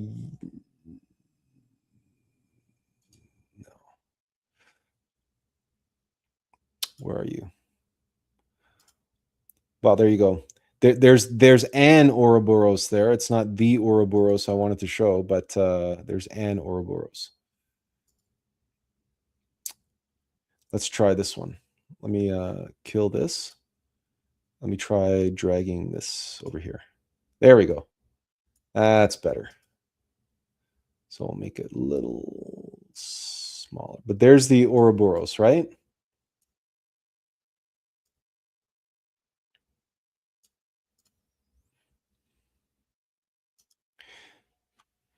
So mechanical nature, mechanicity, systems, yes, they can produce outputs, but invariably the systemic problem of all systems, the systemic nature of all systems is exploitation, is they need what they need and they're going to do what they do. And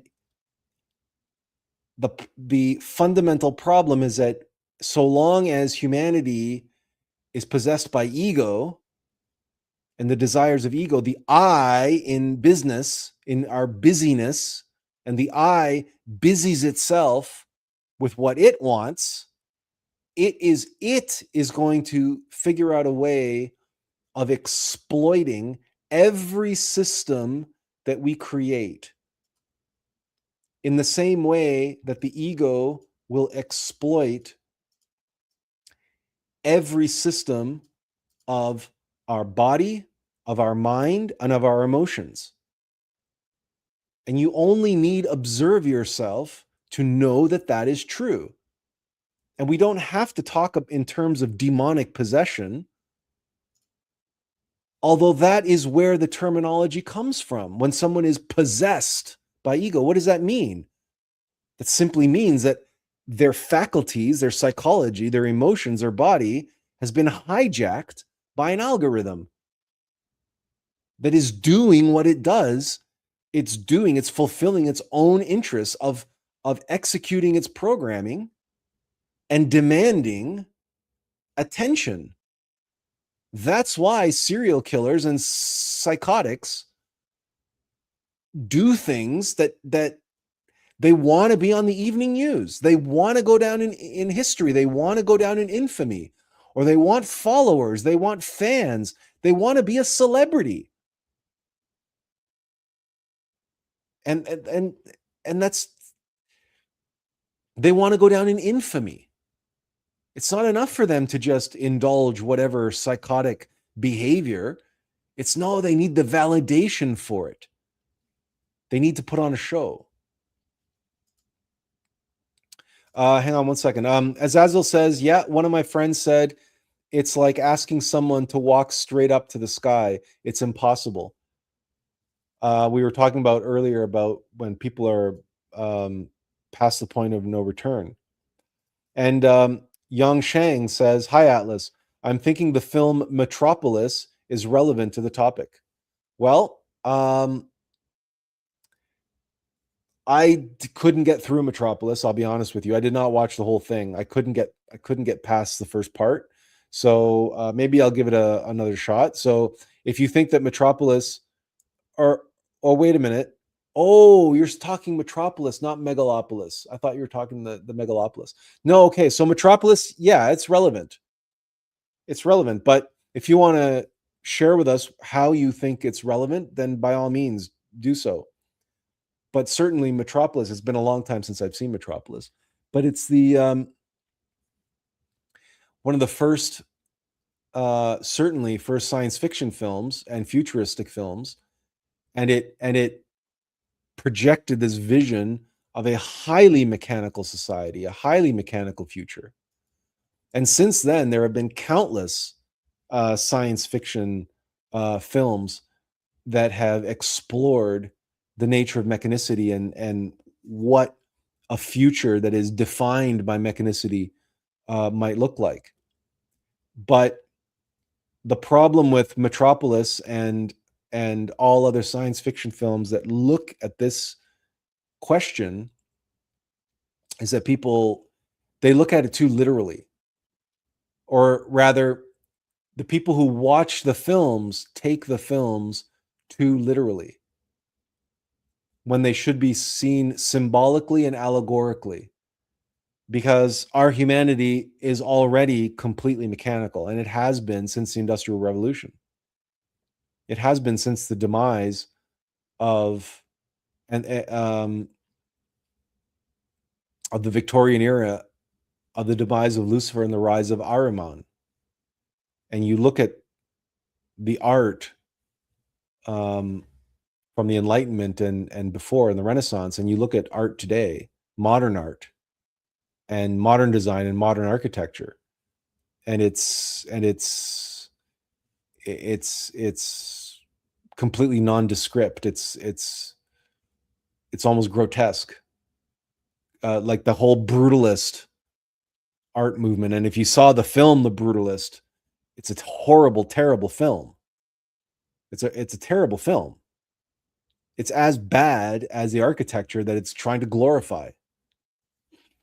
But you walk into any number of cathedrals built 100 years ago or earlier, and you will be blown away by the architecture and the beauty that surrounds you.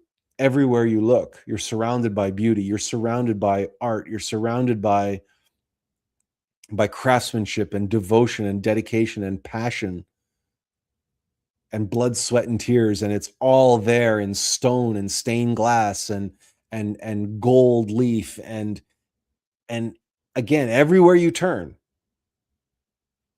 But then in a modern building, you go around and it's just straight edges and glass and concrete and it's like, yeah, okay, completely forgettable, completely generic.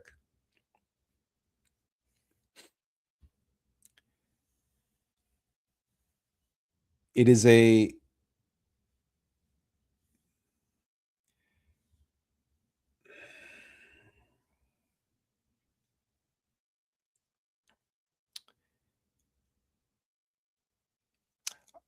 it's not fair to call that the influence of Ahriman, though. I don't think it's fair to call that another system that applies to us, though. It's part of a greater system for this humanity and this planet that includes things like the astrological signs and the tarot, and there's many different systems that influence humanity and our psychology.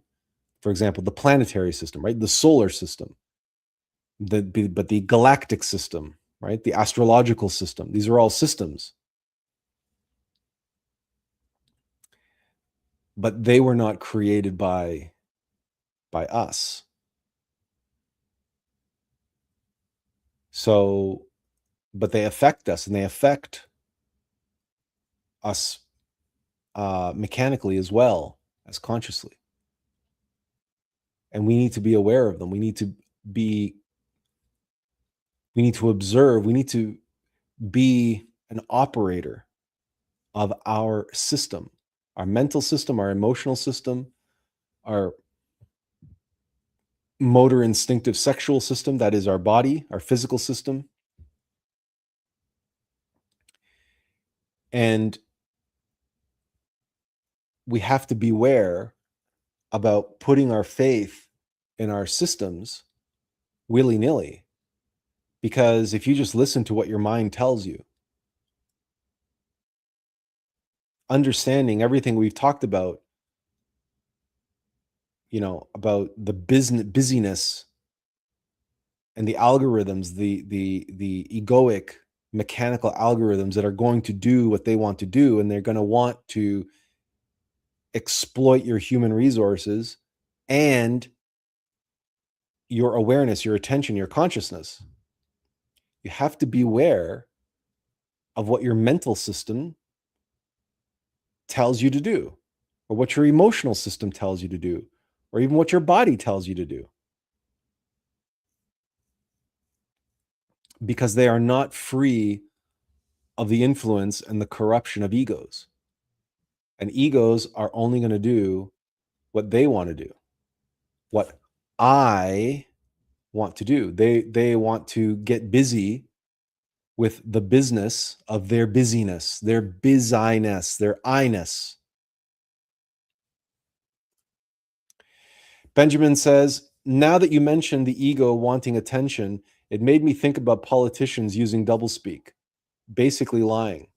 When they lie, instead of being ashamed of what they did, they want to show it on TV and make the lies sound prettier or more acceptable because their ego still wants the attention.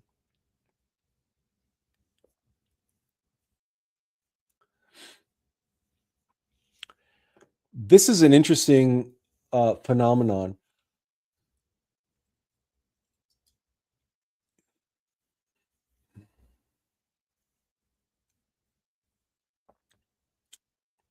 What they want to do, Benjamin, is to influence. You know Dale Carnegie's book, How to Win Friends and Influence People? It's one of the number one selling books of all time. It's like one of the first self-help books in busy. Again, it's all about busyness, how to succeed in life, how to succeed in busyness, right? In your I-ness, how to become successful in your I-ness. And it explains how to do that, how to win friends and influence people.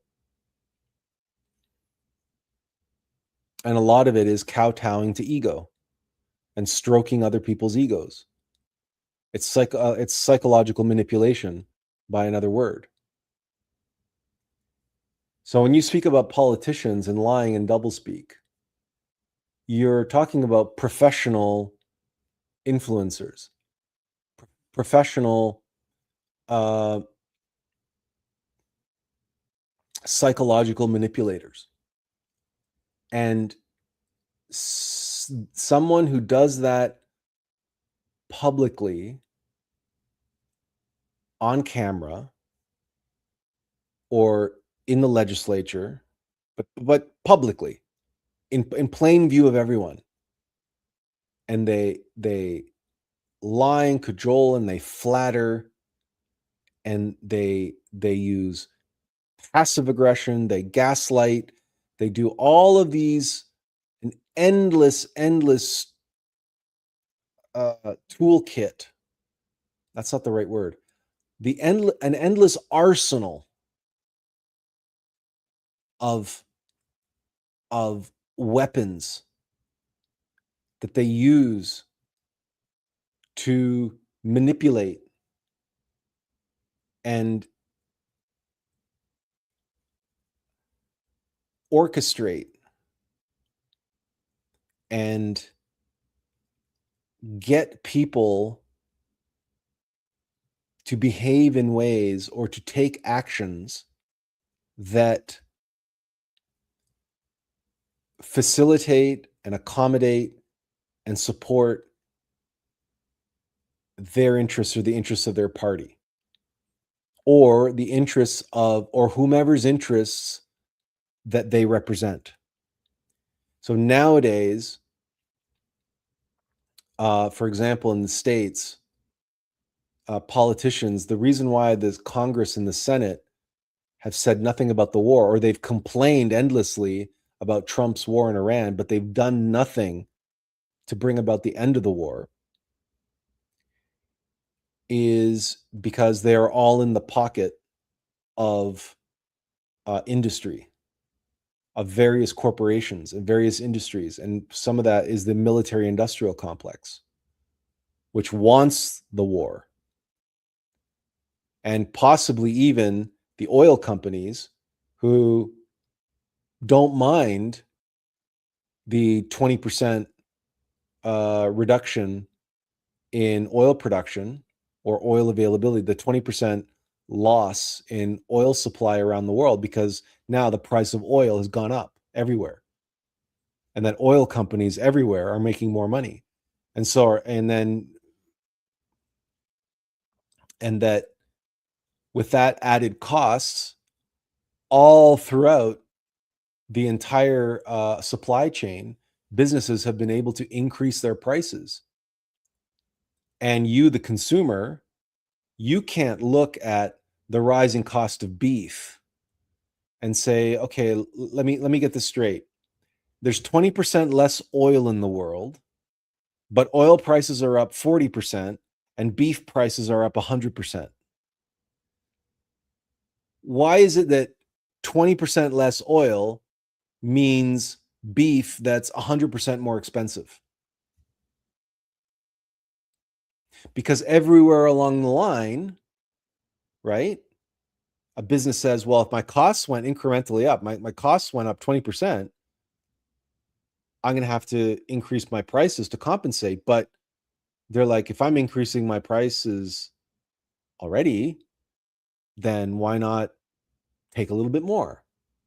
You never know what tomorrow brings. So I'm going to do a little bit extra. So maybe I only need to raise my price 15% or 20%, but I'm going to raise it 30%. And then the next person down the supply chain who buys your more expensive item that's now gone up 30%, despite the fact that your fuel prices only went up 20. But the next person down the supply chain buys your thing that's 30% more expensive. Now his costs have gone up 30%. Now what does he do? He could raise his prices 30% and break even, or he's going to raise his prices 35% or 40%. And so it goes down the line everywhere across the board. GDP is up.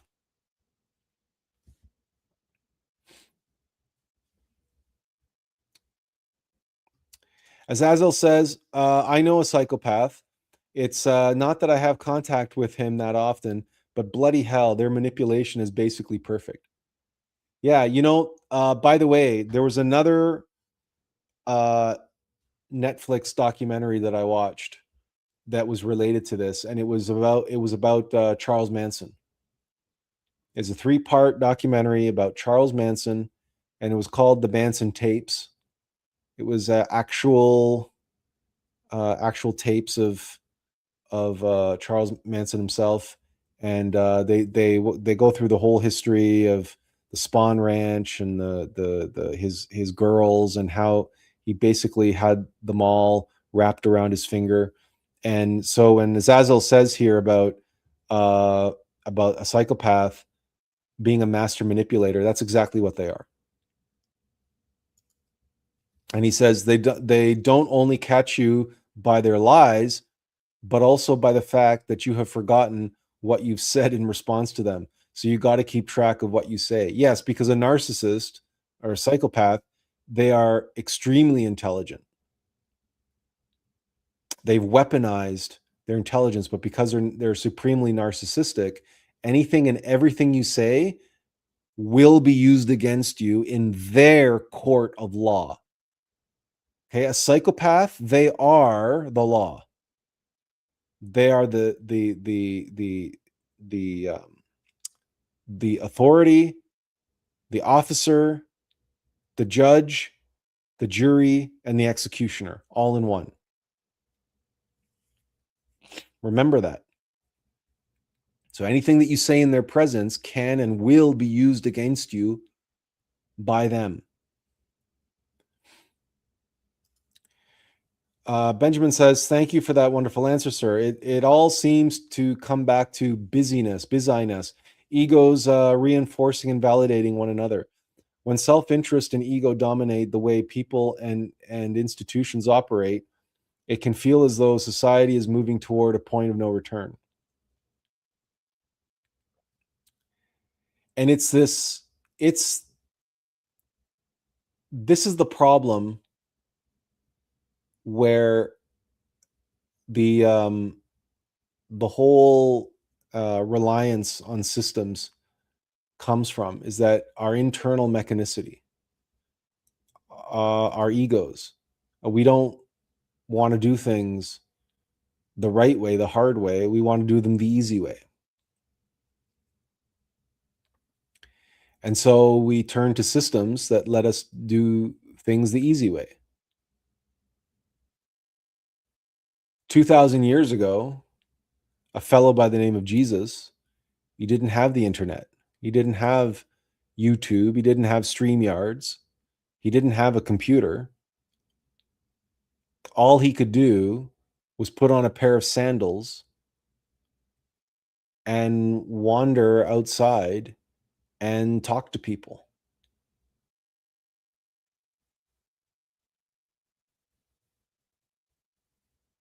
And perform miracles and confront injustice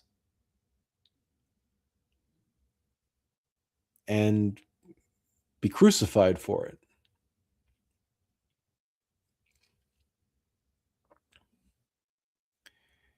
Hard to say at this distance how many systems that Jesus of Nazareth relied on daily to do his work.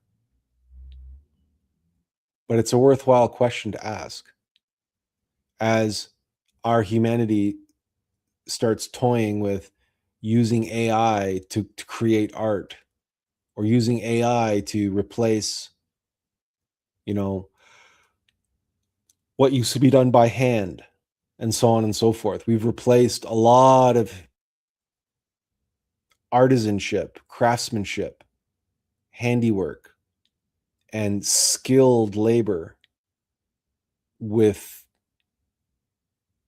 machines, or and frankly, I think humanity is much worse for it.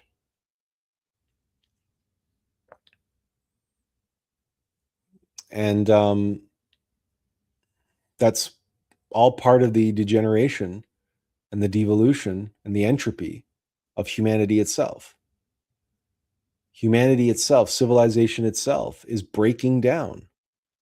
And all of these systems are failing. And we ask ourselves, yeah, but if it's ego at the causing through corruption, yeah, but guess what? The ego is the Black Lodge, mechanical nature, and its job in the Kali Yuga is to bring about the downfall and the destruction of humanity. That's its job. As we get older, all of us, without exception, as we get older, our bodies start breaking down. Our systems, the mind starts to go for many people, right? It's called dementia or Alzheimer's, or at the very least, you start, becoming forgetful. Where did I leave my keys? What's my phone number? What's my email address? What's my daughter or my granddaughter's email address or her phone number? Like, there's all kinds of stuff that starts to go. The body starts to go, right? Sarcopenia, which is the loss of muscle mass, but all sorts of age-related illnesses start to affect us. It's the body breaking itself down. There's no avoiding it. It's mechanical nature. It's just how it works. What this earth gave us, it's going to take back. The earth recycles everything. It reuses everything, but everything that it allows spirit to form and create out of that hume, out of that earth, through manas, through mind, the divine mind of the being, the divine mind of God.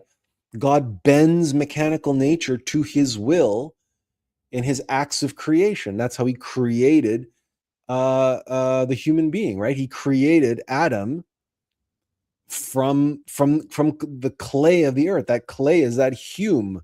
That is the hume. And how did he form Adam? In the likeness of himself, in the image and likeness of God. Well, how do you form something in the image and likeness of something else? You do that with manas, with divine mind. Because only in mind can a likeness or an image exist within consciousness, within that divine mind, within that manas. So as that hume was shaped by manas, what was created was the human being, because the hume and the manas were there as a vehicle and vessel for the being. But that hume is a system in the image and likeness of God. And where, although God is eternal and infinite, hume cannot be. It is physical, it is material, it is fleeting, it is temporary, it is impermanent, as the Buddhist would say. It came from the earth and it must return to the earth. Ashes to ashes, dust to dust. And so it is with all systems. It doesn't matter how perfectly they were conceived or how well they were running. You have a well-oiled machine, a finely tuned, well-oiled machine, and it might run for a long, long, long, long time, but it's not going to run forever. It cannot. And that's something that this humanity, in a practical way, not only has to realize about itself, but the powers that be have to seriously start looking at things like the nuclear reactors. That also, like nuclear reactors, you have to keep running them and running them and running. You can't shut them down. Why? Because it's mechanical nature, all right, but those are fission reactions. They're running on their own. It's not a machine. The machine, the reactor, and the heavy water and everything that's there and the cooling systems are there to slow down the reaction and to contain the reaction and temper the reaction. But if those systems break down, like like when the earthquake and tsunami hit Fukushima, and the water drained away, and so there was it was catastrophic. There was a radiation leak, and then of course we talk about Chernobyl. That was even worse. We have to understand that these systems don't last forever. We have to be prepared for their ultimate failure and collapse, because it will happen. Just like we have to be prepared for our own death, as our own systems give out and fail. And we can't have this delusional existence like Brian Johnson, that famous or infamous longevity guru, that longevity influencer who's trying to live forever, and he's on YouTube and he has all these followers, and they're talking about all the ways that you can extend your life by doing this, by eating this, by not eating that, by doing this other thing. It's like, it's so delusional.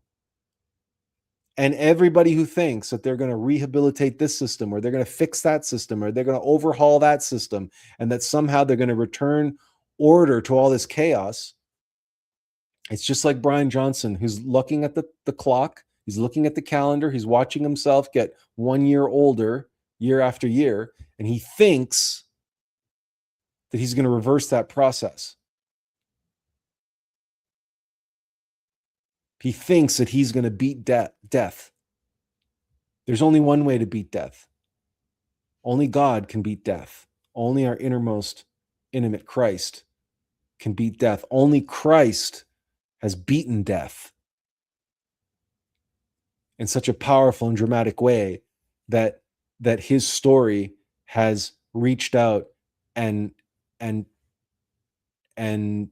affected every corner of the world. Every nation of the world and every people of the world have heard his story. Whether they believe it or not, everybody knows it. Because Christ showed us the way, the only way to defeat death, to beat that system, the ultimate system, that here and now, for this whole humanity, its task is to destroy humanity, destroy every system we have, and destroy humanity itself and civilization itself. But every person in the history of humanity that has believed that they can buck the trend and fight the system, that they can cheat death, they've all fallen, and fallen in a spectacular way. Going right back to Icarus, who made his wings of wax and he flew too close to the sun. That's the ultimate allegory here, from Boeing and to everything else we talked about. It's Icarus who thought that he could fly to heaven and be among the gods through his cleverness, through his wings that he fashioned with his own two hands and his own cleverness. He put his faith and trust in those systems, in his human systems, to break the bonds of gravity and break the bonds of physical earth and physical reality and ascend to heaven. Like you hear all those new agers talk about ascension and 5D ascension, and they think that they're crystals and their singing bowls and their mantras and their manifestations and their pseudo spirituality of the new age are gonna get them to ascension. And they're talking about the whole world ascending into 5D, and they think all of their mental delusions, their fantasies are going to conquer death. They've put their faith and trust in their systems, in their hominid systems, their mortal systems.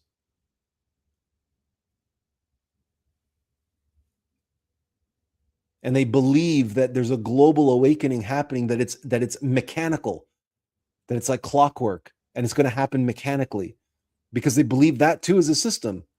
Well, all these beliefs are all born of egos inside and affecting and possessing their consciousness and their mind and their emotions.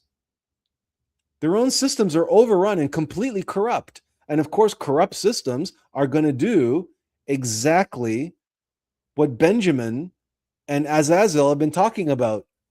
The psychopath who's the how did you put it? But bloody hell, the psychopath, but bloody hell, their manipulation is basically perfect. Observe yourself. Observe the voices in your head. Observe your own mind convincing you of this or that. And this my bloody hell, their manipulation is perfect. That's a perfect description for our own egos. And you know this. Your defects, your vices, your own demons, the voices in your head, your bad habits, your little what do you call them? Addictions, your weaknesses. Oh, I can just have one more cookie. I've been a good boy. I went to the gym today. I deserve another cookie. Like these little innocent little things going on in your head, you don't realize how absolute perfect manipulation is taking place.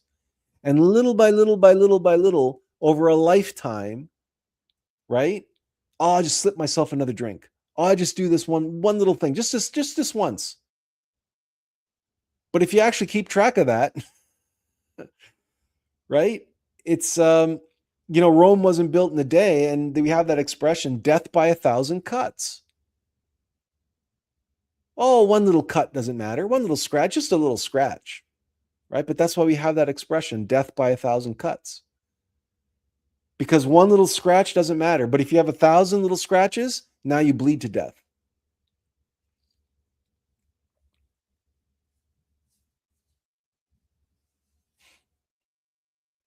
Right? We have to understand what mechanicity is and what its purpose is. Its purpose is to serve. And so long that it is serving the will of the Father, our Father who art in heaven, then those mechanical systems art here on earth as our Father who art in heaven, because they serve the will of the Father. This is the will of God bending mechanical nature to its will, or the human spirit bending mechanical nature to its will. But what we don't talk about enough, what we're unaware of, what is kept from humanity, is when mechanical nature bends the human spirit to its will. Our vital energy, right? Our sexual potency, our sexual energy, and our consciousness bent, and all of our faculties, all of our human resources bent to the will of ego.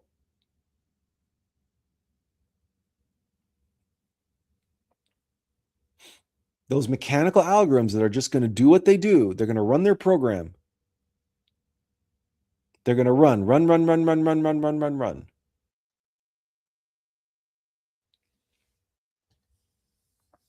Because if they stop, they die. And there's nothing they fear more than death. And you know that because just look at Brian Johnson. Look at everybody else who has tried. Look at Icarus, who said he would escape the bounds of Earth and the mortal existence. He would fly to heaven and be with the gods on his wings of wax. And all those new agers who have been convinced and delude themselves with mechanical subjective fantasies of mass global awakening, the whole of the earth ascending into the fifth dimension. Why? Because they're all terrified of dying.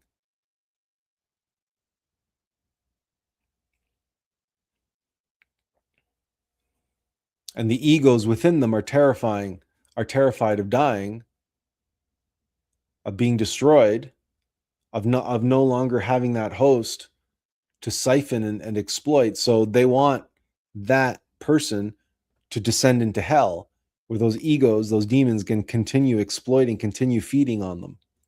And they can continue hypnotizing them and possessing them in hell, because those people who descend into hell, they don't know they're in hell. They think they're in heaven. That's why everybody takes psychedelics, think that they're going to heaven, and think that they're speaking with angelic beings, because they're all in hell and they're being duped by demons. Because it's all mechanical nature. It's the system that was set up, like the video games that we talked about, for our internal player, for our being, for our innermost intimate Christ to come and experience and be tested, and to express selflessness surrounded by a system of selfishness, and embedded within a system of busyness, to bring the peace of the being, of God's peace and joy and light and love, and express it in this busy world, to create an island of a sanctuary,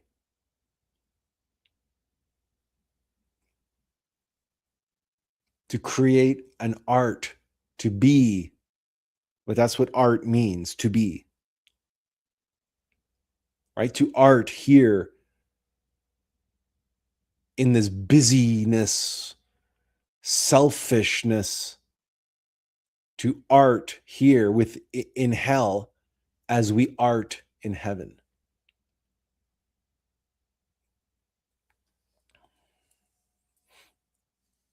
But there's no reforming hell. And there's no rehabilitating hell. There's no fixing hell. The systems that are broken and the entities that corrupted those systems are past the point of no return. They can only one thing can be done. They have to be annihilated. And that which they stole and that which they contain, that consciousness, must be liberated. And that is the work of each and every one of us. If you want to have a business, get busy with that. Observing yourself, knowing yourself, and comprehending your own egos, the algorithms, the entities corrupting your own systems of mind, heart, and body.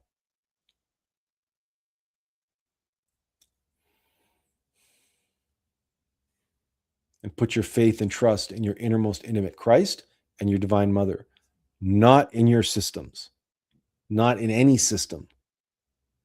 And when systems break down and when systems let you down, there's no need to get angry. There's no need to get upset. It can be frustrating. I know it can be frustrating. Believe me, I've lived with computers for a very, very long time. And automobiles that have broken down and so on and so forth, and flat tires and everything else. So I know it can be frustrating, but it's just the nature of systems to let us down, to break down, to fail. So better instead to know that and expect that and be pleasantly surprised than expect systems to always work and then be frustrated. Better to know the nature of those systems in the first place. And then put your faith and trust in God and your divine mother, and who will never let you down. That's where our faith belongs. They are who can truly help us ascend. Because our innermost being is that which in us which ascends, that which is free of this system. It is not a part of the system. So our personality and our physical body, guess what, is part of the system, is part of the simulation. We're part of the video game, right? We're the character, we're the avatar in the game world. We don't get to leave the game cartridge. I'm sorry, we don't. It's our player who gets to leave, because our player was never a part of the system. Our player just came here to use this avatar as a vehicle, as a vessel, as a means to be able to experience and to be in this system. But this system is in its Kali Yuga, and this system has to break down, and that includes all of us. So if we are not one with our innermost being, if we are not awakened and become one with our innermost player, and recognize that this mortal is staying in the game and this game is about to be reset, then we're setting ourselves up for a fall. To rise above the system, we must become one. We must achieve relegare, right? Yug. These are the root words of religion and yoga, which means union with divinity, union with our innermost being, oneness, in other words, with our being, and in truth, our innermost intimate Christ, who is one with all beings. But that oneness it's not a question of belief. It's not in the mind. It's a metaphysical scientific fact, which we must bring about. How? By releasing our consciousness that's bottled up inside the algorithms of our systems, our egos. We must extract all that our egos have hijacked and exploited and continue to exploit. We must liberate ourselves from that exploitation.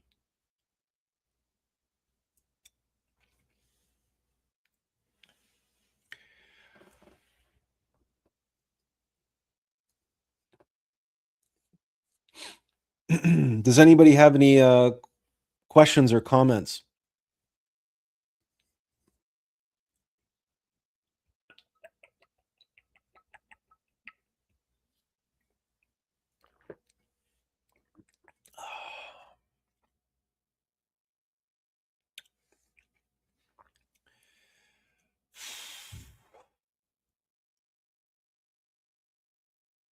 This is really,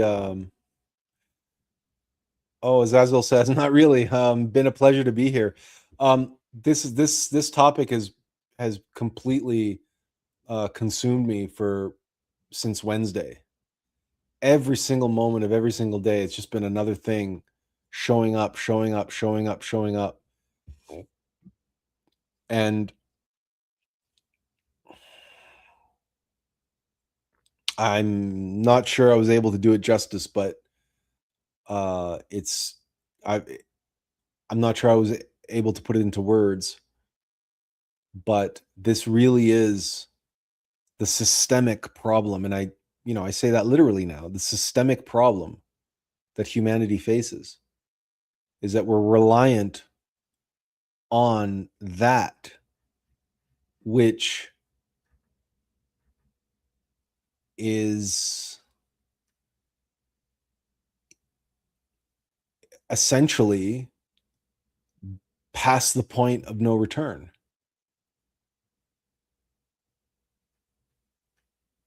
Right? So long as we remain bottled up, identified with our body and our mind and our personality, and as long as we remain attached to this civilization and the things that we own and all the systems around us and and the way life is and all the systems that make it possible, as long as we remain identified and attached to all this stuff, we're going to be going down with the ship.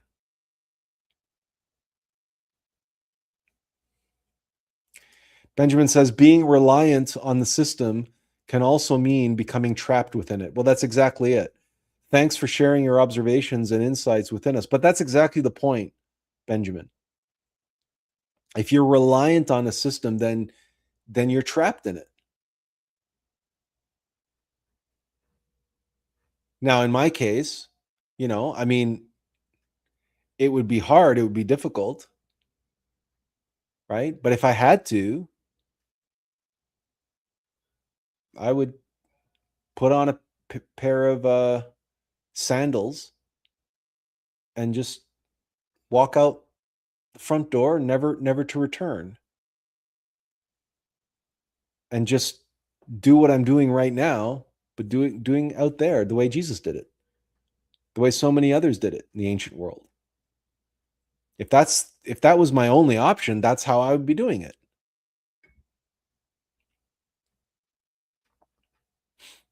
That's why these live streams are what I continue to return to and continue to do.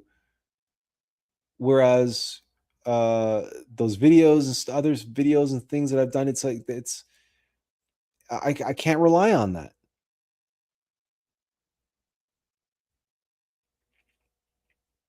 Because once you rely on the content machine, you become a slave to the content machine. You have to feed the beast. And you have to make videos all the time, incessantly, nonstop. And you got to churn them out. And now you're making content. What? Why? For the content machine. My live streams, these live streams are not about content. And you know that because you're a regular. And as Azazel says, the best things to be taught can't be said. That even an idiot who remains silent may be seen as wise. Well, I have a number of people who watch who are very wise indeed, because there are people who watch who don't participate in the chat. So many a wise person out there watching. But you do have a point there that the best things cannot be taught. They have to be experienced. They have to be known. And Azazel gives me a smile.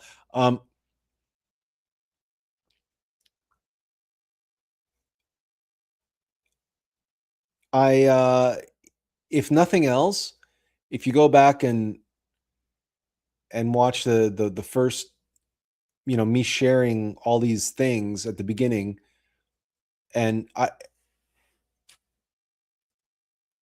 if nothing else, then I've given like a nebulous cloud for you to meditate on, and hopefully, like, the truth of it will synthesize in your own consciousness in its own way.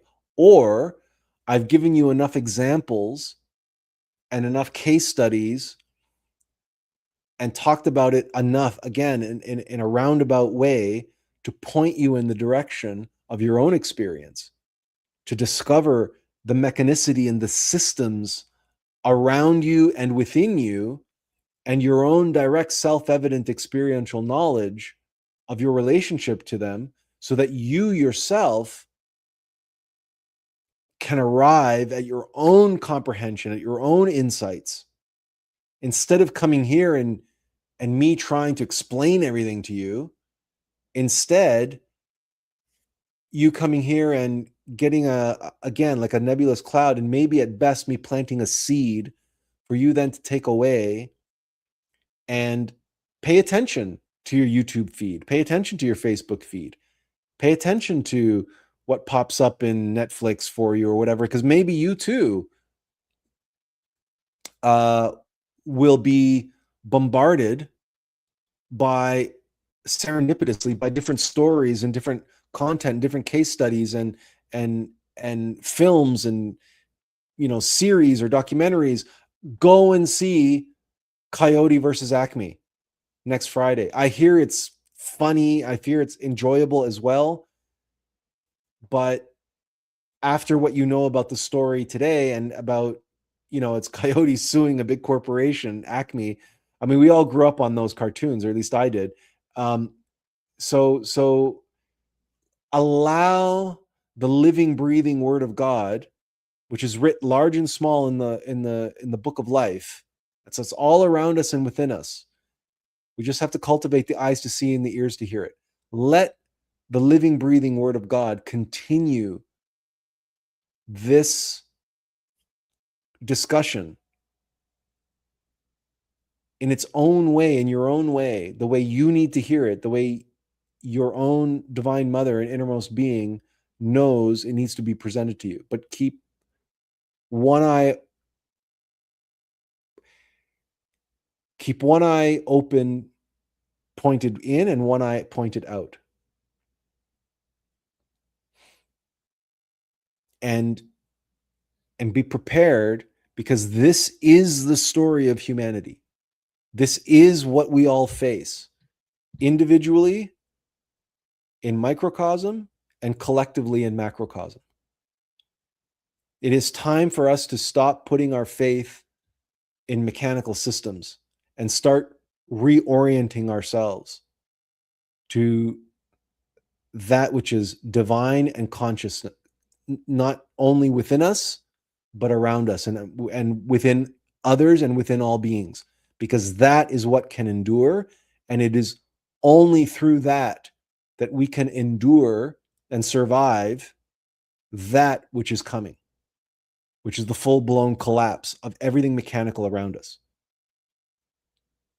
Pay attention to the wildfires, pay attention to the earthquakes, pay attention to the wars, pay attention to collapsing economies and collapsing industries, collapsing trade talks. This word collapse is going to keep coming up, and over and over and over again is going to keep showing up in different ways. We don't want to be caught in the collapse. We want to rise above, so that when the collapse happens, we're already up here looking down on it from above. We don't want to get caught up in the collapse. Benjamin says, I was thinking about that as well. Since almost everyone has a mobile device nowadays, it's actually quite scary to think about how subtle this kind of trap can be. Yeah, I have a mobile device, but I think I told you this already. I turned off all, like, 99% of notifications are off. I actually downloaded an app that captures notifications and like shoves them into like a spam folder. So I don't carry my phone with me at all times. In fact, when I go for walks or I go for a run or I do, go shopping or whatever, I leave my phone at home. I don't, I'm not tethered to it. To me, it's not a ball and chain. It's a tool. I use it, but I'm not a slave to it by any means. But your point is well taken, Benjamin. That's, for many people, it's an appendage. And I swore to myself I was not going to be one of those people, because I swore to myself I'm not going to become a slave to technology. I'm not going to become a slave to systems.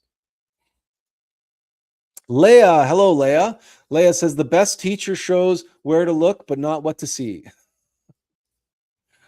Well, thank you for that, Leia. I appreciate that. Azazel says, I will consider watching that one. And he follows up. He says, Coyote and Roadrunner had me floored with laughter as a child.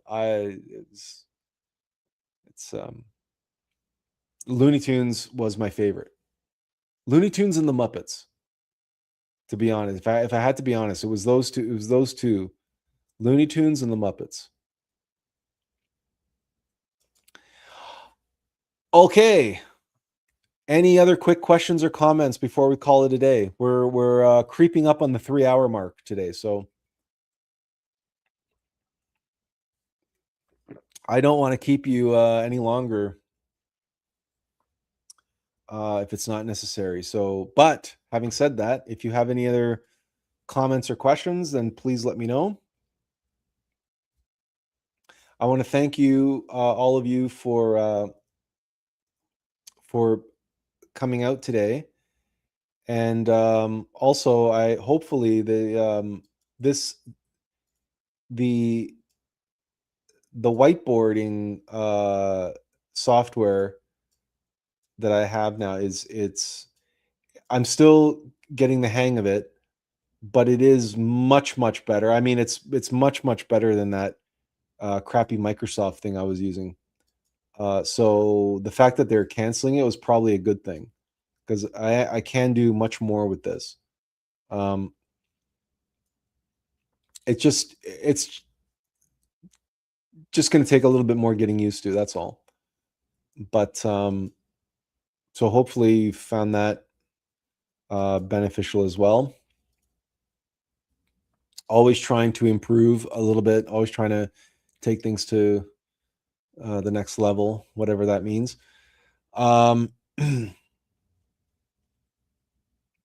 So again, if there's Coyote versus Acme coming up on Friday in theaters, but there's also the Netflix documentary Free Fall, the one about Boeing, and then Downfall. Both of those are about Boeing. There's the one about Charlie Manson. And if you do have Amazon Prime Video, it's only Mercy. It's only about 90 minutes or something like that. It's not a long movie. It's not a very good movie as far as films go, but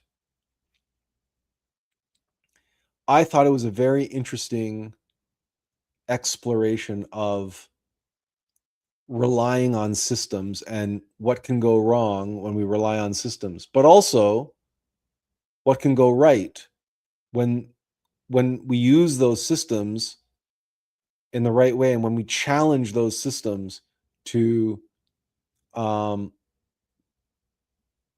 break out of the mold, so to speak, right? And not be so dogmatic. But there's a part in the film when it's directly pitting intuition against intellect, intuition against intelligence, intuition against evidence and the facts and logic.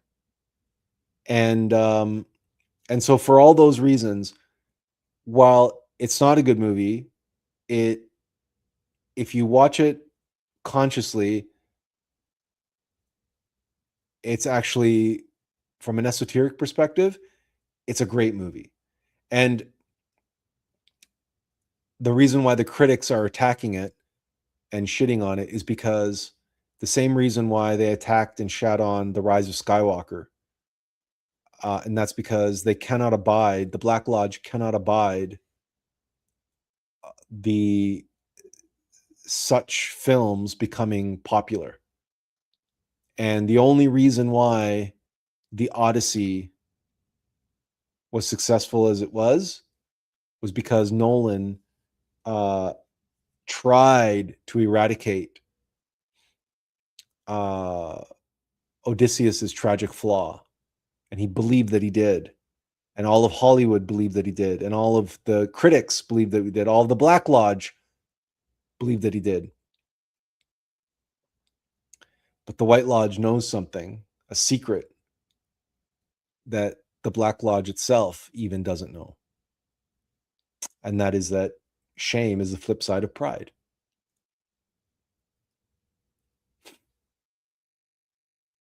And that,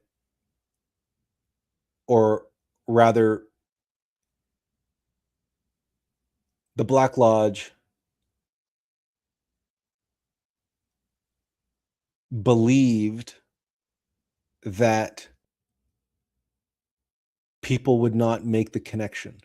And even though people didn't make the connection consciously, they made it unconsciously. And Odysseus's tragic flaw was preserved despite Nolan's best efforts and despite the Black Lodge's best efforts to destroy the myth. And that's why it was so successful, because had they destroyed the myth, it would have failed. It would not have done nearly as well as it did. But I covered that a couple weeks ago when we talked about the Odyssey, so I don't need to go over all that again. I want to thank everybody again for being here today. I hope you have a great week. If you get a chance, I hope you get to see Coyote versus Acme next Friday. I'm certainly going to watch it next weekend. And then maybe if it's really good, maybe we'll talk about it next Sunday. If not, then no worries. I don't know if we're going to be talking about this or what we're going to be talking about next Sunday. I will post as usual when it comes to me. This last Wednesday was a little bit strange because normally I just do it the day before, but again, this was a special week. I needed to be hit with everything I was hit with in the order that it came. So lots of things are changing already. So we'll see how things go. Have a great week. I wish you all the very best, to you and those you love. And as always, inverential peace. And we'll see you again soon. Take care, everyone.